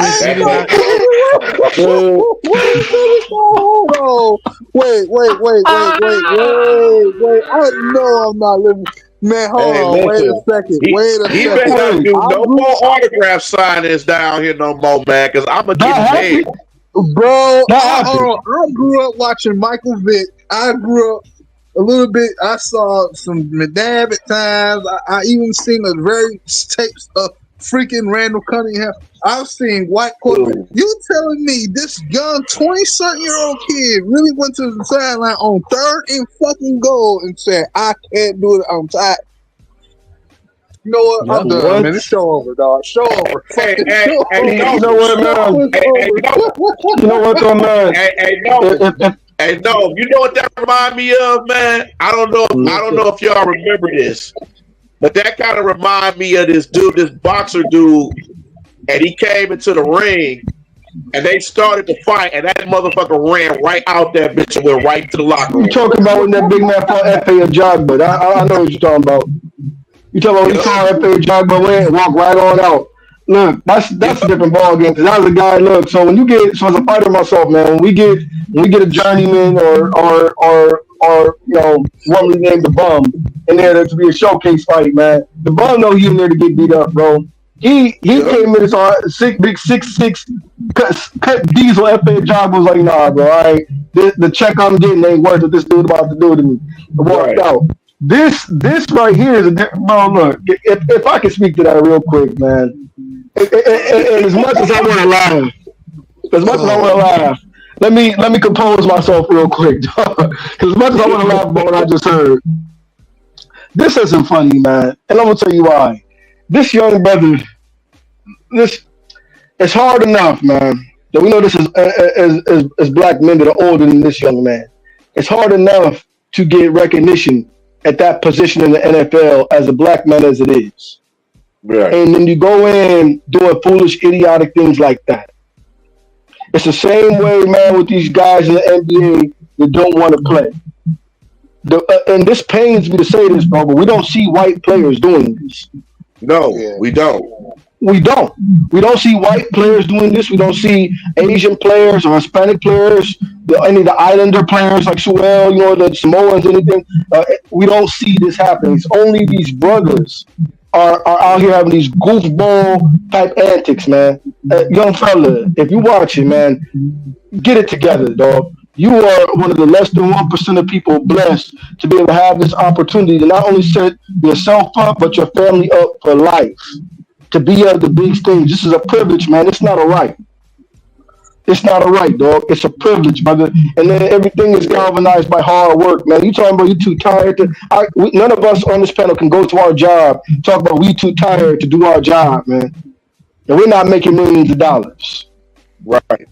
Right. I have my own business. I can't say I'm too tired to open my own business. If I want to make some money, I got to get up and work just like anybody else, man. Young fella, it's not funny. It's not acceptable. And then look, when certain individuals want to make certain remarks, then we're going to be talking about it's racist. But we just clarified. We don't see any white players doing this. Yeah. No, we don't. We don't. And so, young fella, if you're listening, or whoever's that young man's mentor group or whatever, mentor this young brother, get him together. You see if he needs a sports psychologist or something. Because not only are you blowing the bag, you're this is a real big, this is a stain on your people right now, man. It really is. Man. I'm too tired to. Yeah. Come on. Yeah, dog. to answer your question, I might make that game. I'm thinking about making that Bears game, so I'm working on it. Wow. You know what's crazy? I met him. I actually met Anthony Richardson probably March, April, because he was doing a signing down here. And man, as much as they was charging for his autographs and pictures, bro, I'm like, damn, I need to get my damn money back. Shoot. But like I said, I'm rooting for the kid, man. I hope he. I am too. Dude, I hope he goes to some kind of counseling or something, man, to get that straightened out. He needs to do something, bro. That's a you're shame. a top 5 pick in the NFL mentality. You can't do that. And then you would think the Colts would want to do something for him. But these teams are not going to feel sorry for you. They just going to go to the next person. And Bree, you know what, bro? And they shouldn't feel sorry for him, man. Bro, look, man. We talk about this generation, dog. And as much as I hate to say it, this generation is so entitled, man. It really is, bro. This generation is so entitled, man. It goes back to nobody wants to play anymore. Nobody is staying healthy because guys are not conditioning. The diet is a part of it. I do agree. But the point is, man, guys do not get in shape like they used to, man. No, and it's mostly young brothers, man. It's mostly like young brothers. Falling asleep in the game in street clothes and still like, bro, you too young. You're 19 years old. That's crazy. And then all we do is make excuses for this and whatever, whatnot, man. I remember, if I'm not mistaken, who was trying to talk about, I believe it was either Kendrick Perkins or Paul Pierce that was talking about Zion being out of shape. And then you had Shanae Ogwumike and Richard Jefferson's Frisky behind making excuses for this, man. That's the problem with young brothers now. There's not enough masculine energy, man. And there's too many excuses made for these young brothers, man. We need to, this is what we talked earlier about, man. We as black men need to be more on top of our house, dog. And then being intentional about training up these young brothers, man. Because this goofball antic stuff, as I said, how many white players, or if we put up 2 hands, how many white players have we seen with these kind of ridiculous antics over the last 10, 15 years? You got Johnny Manziel. Who else is an idiot? Give me more than that. Antonio Brown. We talk about non-black players with this kind of stupidity. How many? Ryan Leaf. Ryan Lee, but that was 20 years ago, 25 years ago. So in 25 years, I got Johnny Manziel, Ryan Lee. Who else?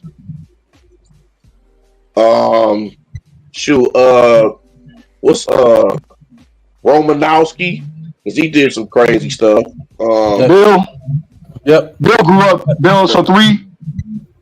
But that's what we talk about 25 years. We talk about when we was kids, bro. Oh yeah. What I'm saying. Hey fellas. Go ahead, bro. I would just let y'all know y'all can go ahead and hold it down, man. I'll be watching y'all, man. So I gotta jet on out of here, man. So y'all go ahead. Same in the few. All right, brother. Appreciate you, dog. All right, Appreciate no problem. you, All right, I'll catch y'all later. Get playing. All right. All right. Go green, go white. Go blue. All day, all night. No more Modelo, okay? I haven't drunk. Shut up. Just get off.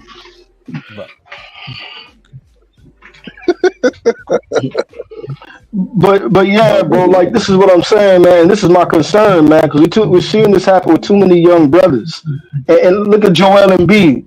I don't care if you're not a Black American or you're a brother, man. Don't want to play. There's nothing medically wrong with you. You just don't want to play. And now he You just don't want to play. and now he just hit somebody in the media. Yes. In his defense, though. So I'd be not a hypocrite, but in his defense, apparently, man, he made a comment about his deceased brother. Yeah. You can't. And do that's not acceptable. You can't do that. And if that's what he did and he checked him, I'm actually on Embiid's side for that. Because the media goes way too far and feels that they don't have any boundaries. The media feels like the media has a God complex. The media is too rampant. So when you made that slide comment, and this is the thing, man, and I've said this many times, and this is my personal creed as a man. There's too many punk betas out here that shoot their mouth off in today's society and then want to hide behind a platitude. And I say that they want to hide behind a platitude. You are a man. Listen to this, bro. You are a man that wants to disrespect a man and think there should not be physical consequences, and then want to go and hide behind another man. Absolutely. That's the problem. That's the problem. No, look, I was watching this political panel, and they had this idiot Cenk Uygur talking about, just all kinds of politics and stuff like that. And he's talking to this one cat who's a veteran, and Cenk Uygur is coming at him all sideways and crazy and all kinds of disrespect. And whatever side of the fence you are politically, man, I never disrespect veterans about their service. Absolutely. Ever, bro. Because at the end of the day, they've been there, man. This dude coming at him all crazy about the service and all that. And the dude who's a vet, he said, you know what, man? I'm going to tell you this. Back in my great-grandfather's time, you and I would go to the field, and we would have a duel. And only the real man would be left standing there. And then dude would go, see, I told you, their side is violent, etc. And I'm like, you know what? Yes, he's violent. Because I'm be real, as a man who's lived all over the world, bro, majority of the world, the disrespect is normal in American culture, bro, gets people killed. Oh, yeah. We got it good over here, bro. Majority of the world, you can't be a man and disrespect another man and hide behind something. The cops, your title, being a part of the media, or I'm just a sports pundit. You can't do that. Really, only in the West. Mm-hmm. So yeah. So they pick up guns, and that's another part of this. That's another thing that's soft now, man. But brother, I'm not gonna get into that. But you're right, Bree. It's just a shame to see what men have become in today's era, and especially young men, man. If Anthony Richardson did that, young fella, that's not good, man. That's not good. That's weak.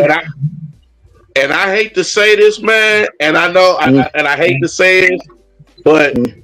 And I know this gonna sound messed up for me to say this, but this is what happens.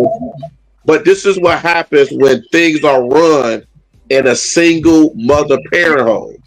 It's not messed up at all. Bro, that's not messed up at all, bro. You know what's messed up, Bree?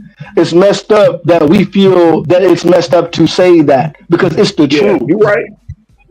That's how indoctrinated. That's how conditioned we are, bro.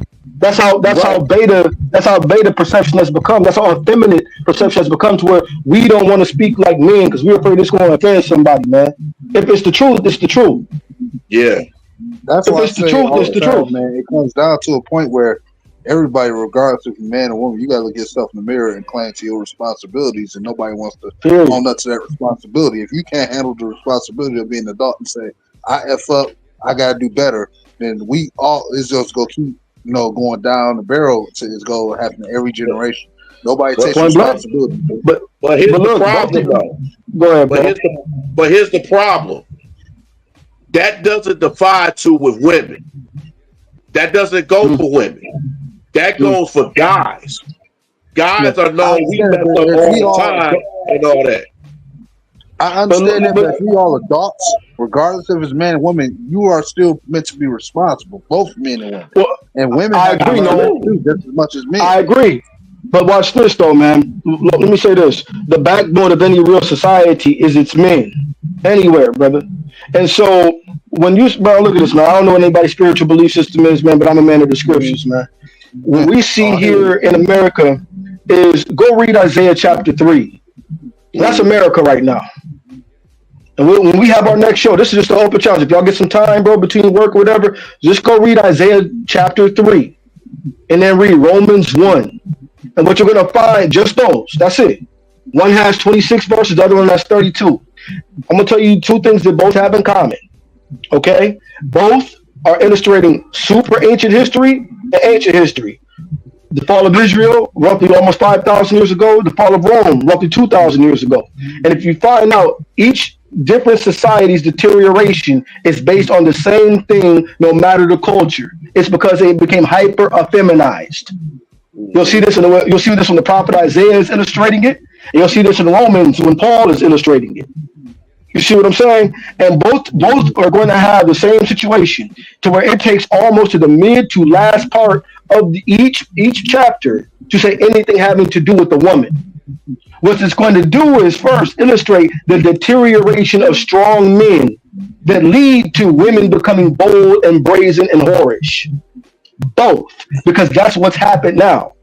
You see, in other countries, bro, we don't see our women act. You don't see their women act like this because the men do not tolerate it. Exactly. Bro, watch this. You go to Abu Dhabi, bro. I was in Abu Dhabi, man. You have, first of all, if they see a woman dressed scantily clad, she will be arrested. Can't do that. If you are a man and have weak moral compass, and they find out, especially if you are any kind of esteemed man, that you partake in prostitutes or you partake in whorish women, that's haram to them. You see what I'm saying? The men of esteem, the men of power, have no interest in a thought. Yeah. You get what I'm saying? It starts with the men. The women don't do it because the men do not allow it. Real talk, dog. Go ahead. And I'm gonna give you another prime example. They just had Crown Jewel and wrestling in Saudi Arabia. They had all their women wrestlers dress up. They ain't have them showing no leg, nothing. Yep. And bro, watch this, dog. Watch this, man. Yep. I'm talking to my boy Q. My boy Q is a Muslim, man. And I've been talking to him about faith, etc. He's been coming more so around to Yeshua, but what I've always said is this: I will never ever turn my back on the scriptures because that's the history of our people. We're not going to get into it. But one thing I will say about Islam, you'll always see structure, strict structure, and whereas I don't agree at all with their spiritual philosophy, I do respect their structure and order. Right. And my boy Q was like this, man. My boy Q. So I'm at the gym, man. My boy Zahir is at the gym. Zahir is Jordanian. He's from Jordan. You see what I'm saying?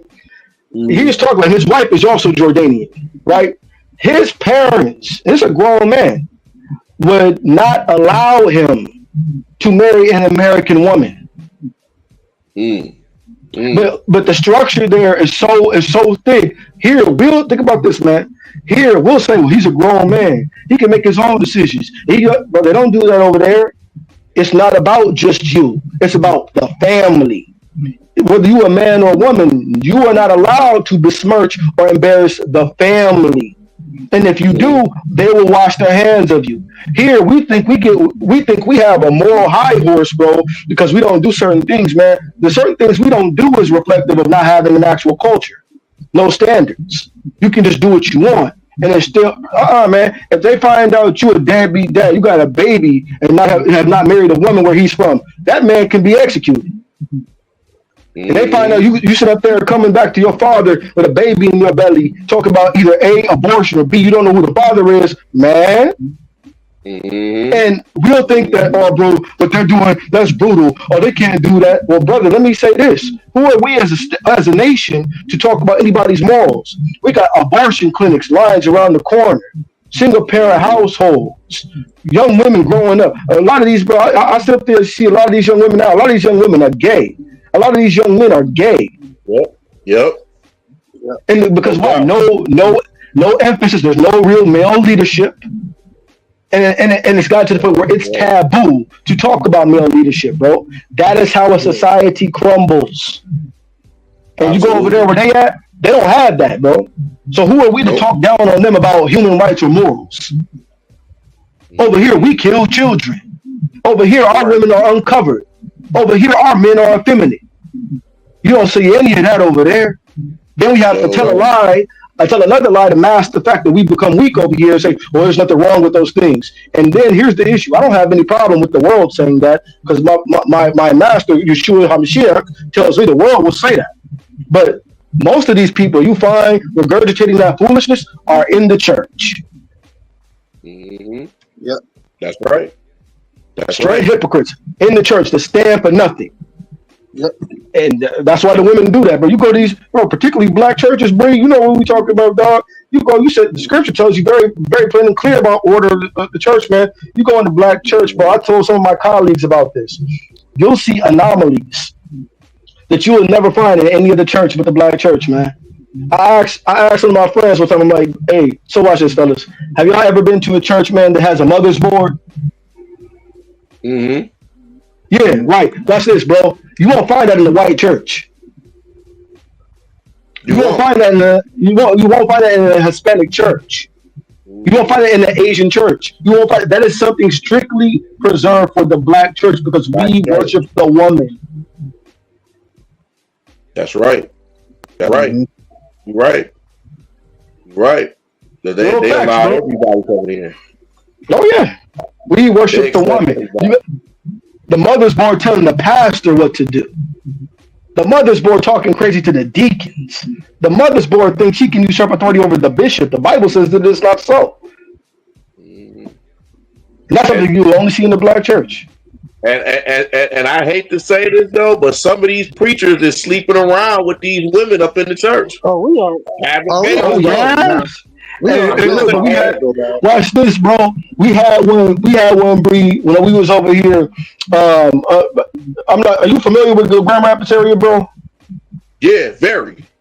Okay, so dog, you know where the southeast side, Grand Rapids is, right? Yes, sir. Okay, so I'm not gonna name the name of the place where our church, my old church used to be, but over there's this place where they have all kinds of multiple churches in there, man. One of these dudes came in, man. The pastor, like 5'3", he cheating on his wife with one of the married women in the choir, and then the woman's husband came up, had the boomstick, bro, was ready to get down. Oh, he sit up there, bro. Bro was ready to get down. The little hobbit, man, bro. We walking in the church service, bro. We see the pastor running out. He ducking behind bushes and stuff like that. He rolled to his car. He popped the trunk of his car, grabbed his stuff out the car. God will talk, I swear. You know I will not make nothing up, man. And this was a pastor. No, it's 100% correct. This was a pastor. Yeah, and anybody, and I'm gonna say this too. If anybody, it's an older movie in the 70s, and you probably know what I'm getting at this. It's the movie with Richard Pryor called "Which Way Is Up." The same scenario in there. He played a lot of these characters, and one of the characters he played a preacher, and he got all these women pregnant in this movie. We had that happen. We had several, but we had one dog where, look, man, the pastor get caught apparently. So you know where Food Town is, bro? Okay, so much. So he get caught over at Food Town, dog. The cops corner him. He get out the car. This was when I was a young dude, man. He get out the car, man. The cops corner him when he get to the New China right there on the corner of Madison, bro. They get him. They get his Bible. Man, look, bro. He said that screaming, "Y'all gonna stop?" Yeah, bro. He gonna stop. He's screaming, "Y'all gonna stop doing this to God's people? Y'all gonna stop doing this to God's people, bro?" Look, they open up the Bible hollow full of dope. Yeah. Wow. Bible hollow full of dope. But look, it starts in the church. It starts in the church, man. We're not breeding any strong men anymore, man. It's become taboo. As a man I was a teacher as well for almost 10 years, bro. I saw it in the classrooms, man. When we were encouraging young men to be confident, to be strong, the young men were essentially getting neutered in how they could present themselves and how they could say things, man. I once brought this up to one of my old principals in the school board. I'm like, I noticed that when these young brothers are giving an account of themselves, they speak well, they're strong, they're solid. You demonize this and they call it toxic masculinity. You're talking to these kids. But when the young girls try to do the same things that the boys are doing, you sit up there and tell them that they are strong. Yes, sir. Yeah, yes, sir. And where does that start? Because weak men in power allow that. Because a lot of them haven't had father figures. That's right. We just allowed that to happen all these years, and then they haven't done anything about it because we're afraid of the outcome, and we're afraid that people are going to get mad at us and stuff. Like it's like it has to be said. We coddle too much. I'm saying this, man. I run my house to the iron fist, but ask my wife how she's treated. Absolutely. And people don't have to agree with me, brother, but this is my creed as a man, brother. I'm looking at this. The Bible says, for the man is the head of the woman. That means I'm responsible for my wife. That's not about treating her like she is nothing, etc. But I am the authority in this house, and God is my authority. And the Lord is not going to hold my wife responsible if my house falls apart. That is on me. Now, how do we prove that in the scripture? Well, let me ask you this. Adam and Eve partook of the fruit, right? Yep, that's right. Right. So let me ask you though, when Yah came down, when the Father came down, what did he say? Adam, where art thou? Come forth. He didn't say Adam and Eve come back. He said, you're not equal. Give me Adam. Adam, you and I had a deal. Me, you and Eve didn't have anything. Adam, you and I had a deal. You were responsible for what happened in the garden, not Eve. And men in the church have become so weak. It's about, well, we both together. No, bro. That right there, in a way, is shirking my responsibilities as a man. God gave me a title. Then He gave me expectations. To whom much is given, much is required. My wife's responsibility is to not take care of me. My wife's responsibility is to respect me. Yeah, that's what's up. That's what's up. That's how that works, man. And therefore, but it comes from a man that wants to lead. My wife is not my partner; she is my wife. I am responsible for my house and my wife. I am their covering. My wife's not my covering. God is my covering. I am my wife's covering. That's not about being domineering. It's not about being abusive. It's about responsibility. Yeah. When these dudes be saying, "Oh, that's my partner," a lot of when these dudes be saying that, man, I'm like, bro, I hear what you're trying to say, but to be very honest with you, man, like I had a group of young women at my ministry now that I was mentoring, and they're about early 20s, etc. Man, I'm like, ladies, with some of this independent stuff y'all talking about, y'all playing yourselves, because really, what you think is strong, y'all being duped into taking care of a whole man. And then you say that this is what you want, but when this becomes the reality, then you want to complain about this. But I'm like, I thought you said this was equality. Yeah. Because it was never meant to be like that in the first place. Yep. It's not order. It's not order. That's the confusion. It starts in the church, bro. The church does not. Now look, hey man, look, we have some very capable ladies, man. And, they have their role. What they're supposed to do. My wife is very intelligent. She assists me with my business, and she assists me with that. But brother, man, I'm the one who leads the household, and that's my responsibility. She's a help me, like she's supposed to, but I don't have to rely on her to lead me. Yep. I lead the house. You just said the magic word, help me. A lot of them don't want to be help based. They rather get help themselves. But bro, because they've been bred to do that. But it's not, bro. You realize if you help the man, he's leading you to the right. Is he leading you to the right way? You're going to automatically be helping in return. No, they haven't been taught that. That's the problem. They haven't been taught. You can't get taught that if you don't have a father in the family. Exactly, bro. And watch this. And then Bree, a lot of men, even if they're around, are raising their daughters to be their sons. Yeah. Oh. Yeah. Oh. Real talk, bro. Oh. A lot of men raising their daughters to be their son, man. Preach. Come on, you don't need it. Well, let me say this, bro. As a father, and I'm a father of 2 children, son and a daughter.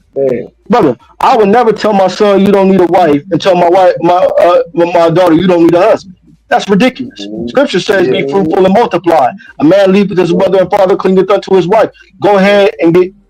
Marriage is beautiful. Marriage is holy. It's sacred. It's covenant. That's a good thing. We've demonized that now, bro.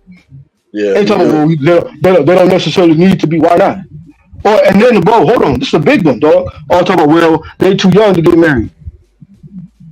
Brother, my granny, listen to this, man. Before my grandmother passed away, my mom and my dad were together for 30 years before death did them part, man. My grandparents on both sides of my family were married for 40 plus years until they died. My grandmother got married. My grandmother was, she was 17, about to turn 18 the next month, and my grandfather had just turned 18. He was a mechanic. They got married then. They were married for 48 years, 49 years? I can't remember off the top of my head. Almost 50 years. My granny told me, man, she was like, that's the biggest cop-out I've ever heard come out of y'all young people's mouth. You too young to get married. What are you doing apart from each other that y'all can't do together? Right. But see, right. That doesn't make sense. I feel like at the same time, though, that generation that you're talking about right there, because my parents have been married for like 40 years. They've been definitely together for well over 40 years, right? But I feel like it's their generation fault too at the same time. Why our generation is so big on, I'm too young to get married. It's because, when you raise your kids up, you raise them in this mindset of they gotta get somebody that's supposed to be like meet all these perfect standards, and it can't be fat, you can't be looking like this. You can't have this. And it's like, is that what you were taught, though, brother? No, I wasn't taught that. But I'm saying I do see that a lot happening. I do see that a lot happening with that generation, though. I would say that's the generation after our grandparents, man, because my grandmother would be 80 plus years old if she was still living. Yeah, same here. So, and my father would be 90. My father would be 90 if he was still alive.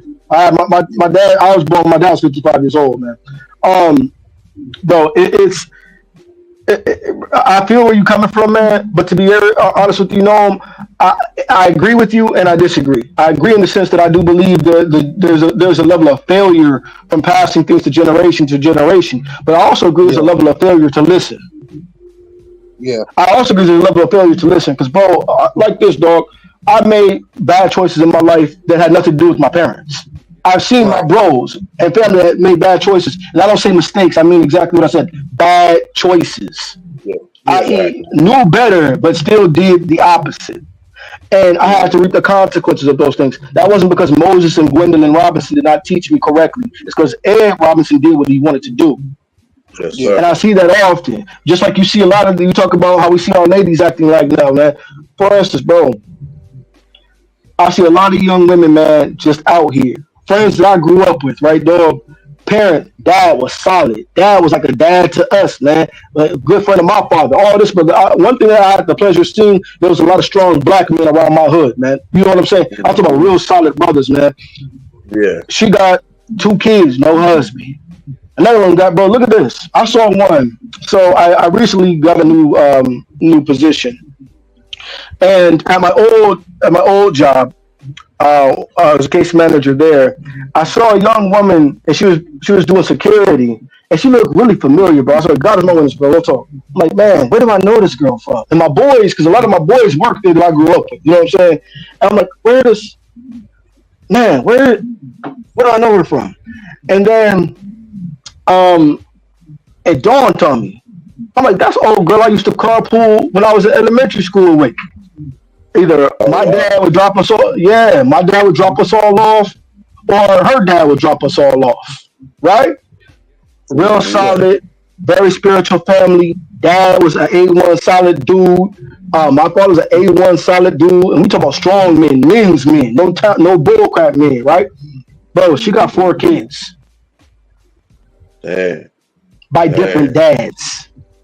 Oh wow. Wow. And then if you look, and then I saw some things she posted on social media one time, and it's talking about, and look, this was a good thing, talk about the closeness she had to her parents.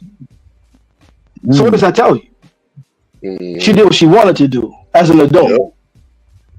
And her parents were married until death did them part. In fact, I found out he was dead, and I'm like, oh man, that's Mr. So-and-so. Obviously not gonna name any names, but it's a shame, man. That's a shame, man. Apparently he had died a few years ago, etc. But what does that say? She did what she wanted to do. Right. So, i.e., these young women, they get out here and they absorb this doctrine from the world, bro, and they bought into what the world has to offer them, and they do this, they make these decisions, man, and it becomes a mess. And in a large part of the way where I would agree with Noam, where you now have there's a generation of men that even if they're either the father's not around, or even if the father is around, the father himself is so effeminate. He raises his daughter to be a son. Like, you can go out and sow your oats like a man can. A man is not supposed to be sexually irresponsible, yet alone a woman. Like, my mother said this to my sisters, man. She's like, you can't beat a man when it comes to having casual sex because you're the one that gets pregnant. That's real talk. And even if you talk about things like abortion, all this, your body is the one that has to undergo this foolishness. Yep. You can't beat a man when it comes to having casual sex. So why act like you can? And these young women are seeing low caliber dudes.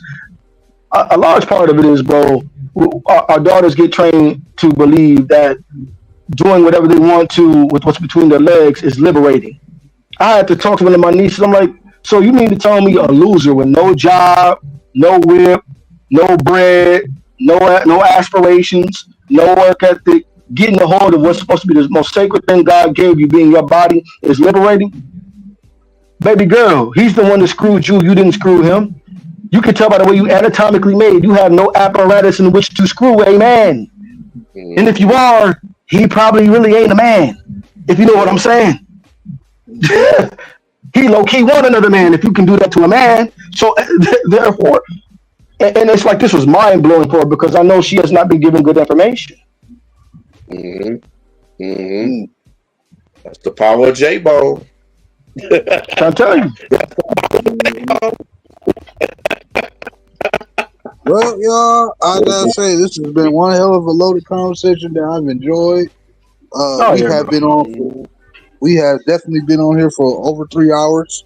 Wow. Oh wow. We have a good conversation.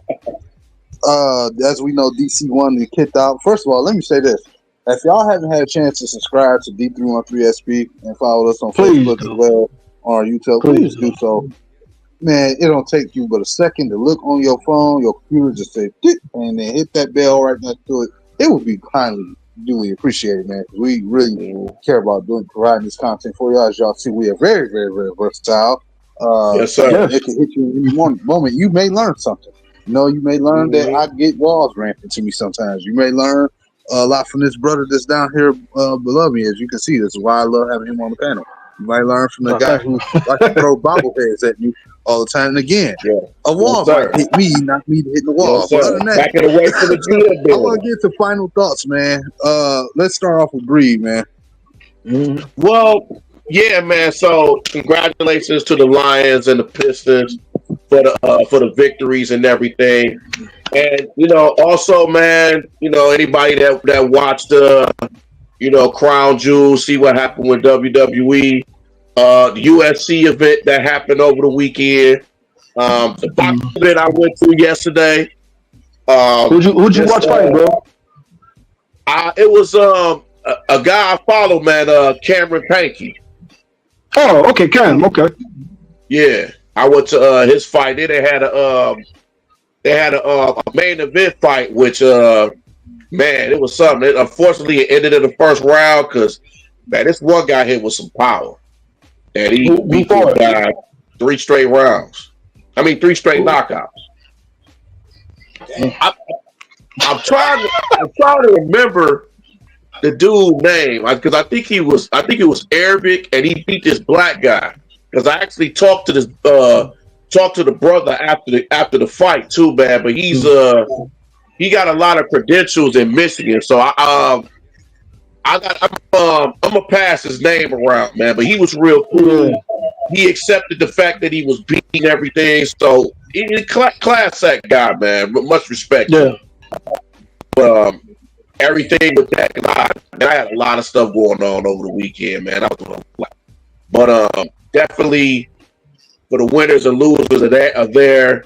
Like I said, Crown Jewel, UFC event up over the weekend. I said the Lions, the Pistons, and just fortunately U of M, Michigan State, they didn't win, but hopefully they get some bounce back wins this week. But yeah, and like I said before, man, shout out to Donovan Edwards, man. I met him; he was a real cool guy. So for sure, much respect to him, and yeah, man, just everybody that tuned in to the XP, man, thank y'all so much. My man Art, definitely, man. Shout out to you as well, man. So shout out to y'all, bro. Yes, sir.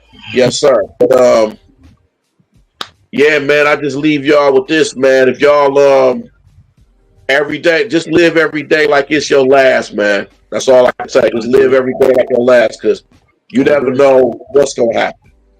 And I'm guarantee you. You're right, bro. Yeah, piggybacking off what Bree said. Just piggyback off what Bree said. Good wins for our hometown teams, man. Detroit, our Lions took care of business as we knew they would. Most complete team in the league. I understand Kansas City undefeated, but I do believe our Lions are the most complete team in the NFL right now. I think that goes without saying. Our Pistons, man, the young guys coming together. It's good to see the vets stepping up. So we got a good win on the road too, and that's what I liked about it, man. It's easy to, get a good home win, man. But we showed good execution, and we showed we could close out on the road. So that's a good thing, man. So there's definitely growth there, and to our Detroit sports fans, man, let's be patient with our Pistons, man. Let's give it some time, like Breed and Noam and DC was talking about. Let's give it some time. Let's not be fickle. Let's encourage these guys, man. We got a good group of guys. And they come to play hard, man, and they've been healthy as well. So, and give this coach and give this this regime a chance to right the ship. I have nothing to nitpick about that. So, solid showings to our sports teams, college teams. Tough weekend for you guys, but man, we will bounce back. Remember, you got to put this behind you. We got games coming up next week, so you got to get right back on the horse. Just because you lose one game does not mean you're gonna lose the next one. It's all about mentality. Coming ready to play. So practice hard this week, guys. I pray the good Lord keep all of you young men healthy and give you traveling grace as you go to where you need to go to, man. Listen to your coaches. Stay out of trouble. Make good choices, young brothers. And, man, we can get these wins next week and right the ship. And then in closing, man, I actually want to give a big shout out to this panel, bro. Bree, Nolan, DC, if you're still watching, bro, and I guarantee you will see you're probably still watching the video. But, man, you guys have been tremendously welcoming. But I really do appreciate y'all, man. I really do. Yes. And to anybody watching, these are quality, upstanding brothers, man. They've come and they've treated me like a member of their family, man. And that's just been real top to bottom, dog. And it's kind of been a seamless transition. There's been no level of awkwardness at all, man. Like, I've been knowing these brothers for decades, and I've been knowing them for months. And so I greatly appreciate y'all. I greatly appreciate y'all, man, accepting me in, to your family here, man. And you guys have treated me very, very well, man. To anybody watching, that's the quality of people that you are watching here on, the Detroit XP 313, man. Not only do they understand what they're talking about when it comes to sports, but these are quality, high character brothers, man. So please subscribe, because they definitely treated me like a brother. Hey, that's because you are a brother. Appreciate that, bro. Because at the end of the day, like I said, this is about the SP of people from Detroit, the city. You know what I'm saying? You're a brother out here that's doing your thing the same way when I saw it with Daryl, and the same thing I saw with Bree when I brought him to you. I said, anybody who actually want to be a part of this thing, you are a part of it, man. We just ask you to be who you are and do nothing that wouldn't embarrass yourself and the brand either. You know what I'm saying? I hear you. I feel that. All those boxes. You check all those boxes. You know, you bring in some wisdom. And same thing I've seen you, I saw another. So, you know, just that. I appreciate you, man. Honestly, man, this has been a great show. I didn't even know Daryl was live. Definitely we gotta get down that communication better, but yeah, man. Hey, I didn't know either. I'm happy that he went live though, man, because I didn't have enough energy. I've been burnt out, so I got my dumbbells in this weekend. I thought it was supposed to come Monday, but they came early. And I had to say this, Bree, I might have overdid it too soon because you told me I probably should get a couple 8-pounders, and I'm like, that sounds too light. I went in and bought 2 25-pounders. And boy, yeah, they're heavier than I thought they would be. I'm like, you know what you're talking about, bro. Yeah, you know what you're talking about, man. If you're not lifting, man. Right, like, bro, if you're not 25 pounds is people they underestimate 25 pounds is real weight, man. That's brother. 20. If you're not a person who's lifting weights consistently, start out with 8 to 10, man. It don't matter how big of a guy you are either, dog. 8 to 10 pounds, man. Yep. Yeah, I know. I had that Richard Pryor moment. Macho man, I rock around up like where I was at. I said, man, I look. I went down, grabbed that box. I said, "Whoa, okay, It's gonna work." and no, bro. Hit me up in the socials, man, so we can try to get you together because I know you're trying to work on all like your diet and health and stuff like that, man. So I do nutrition plans for my clients and whatnot. So hit me up in the socials, man. You want the book or? Yeah, I'm on Facebook. Yeah, I'm on Facebook. I think I saw you comment on something, so I'm gonna reach out there. Yeah, right. I did. That's when I said I told Bree Tobias is a kind man in the D313XP. Yeah, you just click on my link, bro. Send me a request, bro, and we can chop it up, man. And I'll do whatever I can to help you. For sure. Yeah, I do need some more guidance. Like I said, I'm doing the soft stuff. You know, luckily for me though, I'm not one to go overboard, so I was able to kind of get a little balance today on what I was doing. I'm feeling just fine. I feel a little tightness, but you know, I ain't go overboard, so I'm good. One day at a time, bro. This is and that's what says about health, man. Because like one thing we got as men, we gotta focus on our health because we will go out here and we really do, bro. Wrong with us, and we'll keep going till there's something wrong with us, and that's kind of how I was particularly feeling. Us as black men, we really do. Yeah, as black men, we got nothing for check yourself. And I'm gonna say this. Go to the hospital and check yourselves, man. Don't be afraid to go to the hospital. I know it's a lot of guys out there that's afraid to go to the hospital because you want to be macho, man. Just please go. You will save your life doing that. Get that checkup, bro. Because you never know. You might have cancer and don't even know. Yep. Yeah. Eat healthy, but I got my little grocery list written out for me right now, and I ain't got no junk in it. I ain't bought no junk like that, so those are good things, you know. And, let me ask you this, bro. Do you drink soft drinks? You know what? I haven't had any pop and juice and like that in a minute. And if I had juice, I've ordered it down. Okay. And I'll tell you this: cut out any form of drinkable processed sugar, pop, things like that. Juices that have high fructose corn syrup. I guarantee you lose 20 pounds in a month. Oh, I believe. That's cool. Like I said, I've been mainly drinking just water, a lot of water lately, a lot of H2O. I've been give it a month, and you're gonna see the results. And I've been cutting low on a lot of sugar, and I've added a lot more greens into my diet. So I'm happy to say that I'm getting to that point where I'm able to feel comfortable eating stuff that tastes like plants and dirt. But I mean, it is what it is. I'd rather be alive though, man. I'm trying to be alive, so I'm starting to get used to that lifestyle. So now I'm gonna ask. Now I got a question for Ark. I got a question what's up, bro? Because I've seen this, and I just want to know. I know you're big on nutrition and everything, so I want to ask this question. I've seen a lot of commercials and stuff that with fruits, they water it, and then they put like baking soda to like get rid of all the stuff and everything. Is that true? To do that? Put baking soda to get rid of all like I guess what do you call that? The pesticides or something like that? Talk about in terms of rinsing them off and that? Yeah. Yeah, you can do that. Yeah, you can. So a lot of our fruits are covered in a form of paraffin, like wax. Like if you get an apple, you know what I'm saying, man. You feel like that shiny feel on it. That's wax that they put on it to preserve it. And so, like with my children, man, I always peel my fruit, I always peel my apples, things like that, because it's generally covered with that substance. And so, yeah, there are mixtures you can make to take that substance off of fruits and whatnot that have it on there, and pesticides, etc. Like cleanser washes, like so grapes, things like that. You can do that. Okay. Cool. All right. Cool. Okay. That's something. You learn something new every day. That's why he's here.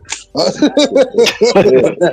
mean, I eat a lot of grapes and oranges and stuff anyway. So yeah. I was seeing that. I was like, oh man, that's crazy. But yeah. So you know, and it's like this. I know at some point I'm like this mentally, where I'm like, I know at some point I'm gonna have something like something sweet. Like my dad's birthday is next Friday.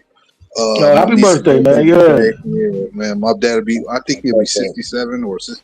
That's a blessing. That's a blessing, bro. For sure. Yeah. I know I'm gonna have some cake and stuff next week, but as long as the problem was I was overdoing shit, and now I know better. That hospital thing woke me up bit bad, man. Like I haven't drunk alcoholic beverages in quite a minute. I haven't done none of that. So not that I was heavily doing it recently, just last year. Like ever since last football season, I've been cutting it down. So, you know, overall. So that was my spirits letting me know where I need to be. So I think that hospital thing, man, for me being in there, I look at that as somewhat of a blessing in disguise, because now I'm thinking different. That I should have been doing. Man, and God is good, man, because that little situation, that could have been a heart attack in a couple of years, or a stroke or something. You know what I'm saying, man? So that little episode is better than any of those things happening. Yeah. And blessing in disguise right there. And with that being said, man, again, follow us on D313XP, man. Shout out to YouTube channels, man, and follow the Facebook page. I am going to get back to cracking down, trying to bring some content. Your boy has been grinding though, man, with the job and everything else. Got a lot of going on, like I said, trying to get health right. So y'all just stay with us, man. We coming out. Still got that big video I'm working out about for the quarterback video that y'all gonna really like. And the one I'm gonna be trying to get people to understand about in that video. But that being said, it's your boy known as Jay. That's Bree at the top and across from me. It's my guy Archangel right here at the bottom. DC1 is the Traders Eagle fan that lead lads out here that don't want to talk about his Clippers. Y'all wild, man. Y'all funny. Eagles. How about that crazy jump today?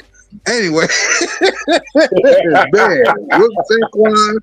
Hey, let me tell y'all something, man. Get you a player on your team that act like Saquon, bro. You can't have a team without a dude like him. I've seen him since he was a Giant, coach's line and everything. That brother's a vibe, man. Man, that boy's a vibe, man. And with that being said, man, hey, much love. May God bless everybody. Peace and love. We out here, coach. Yes, sir. All right. Peace out. Please invest in the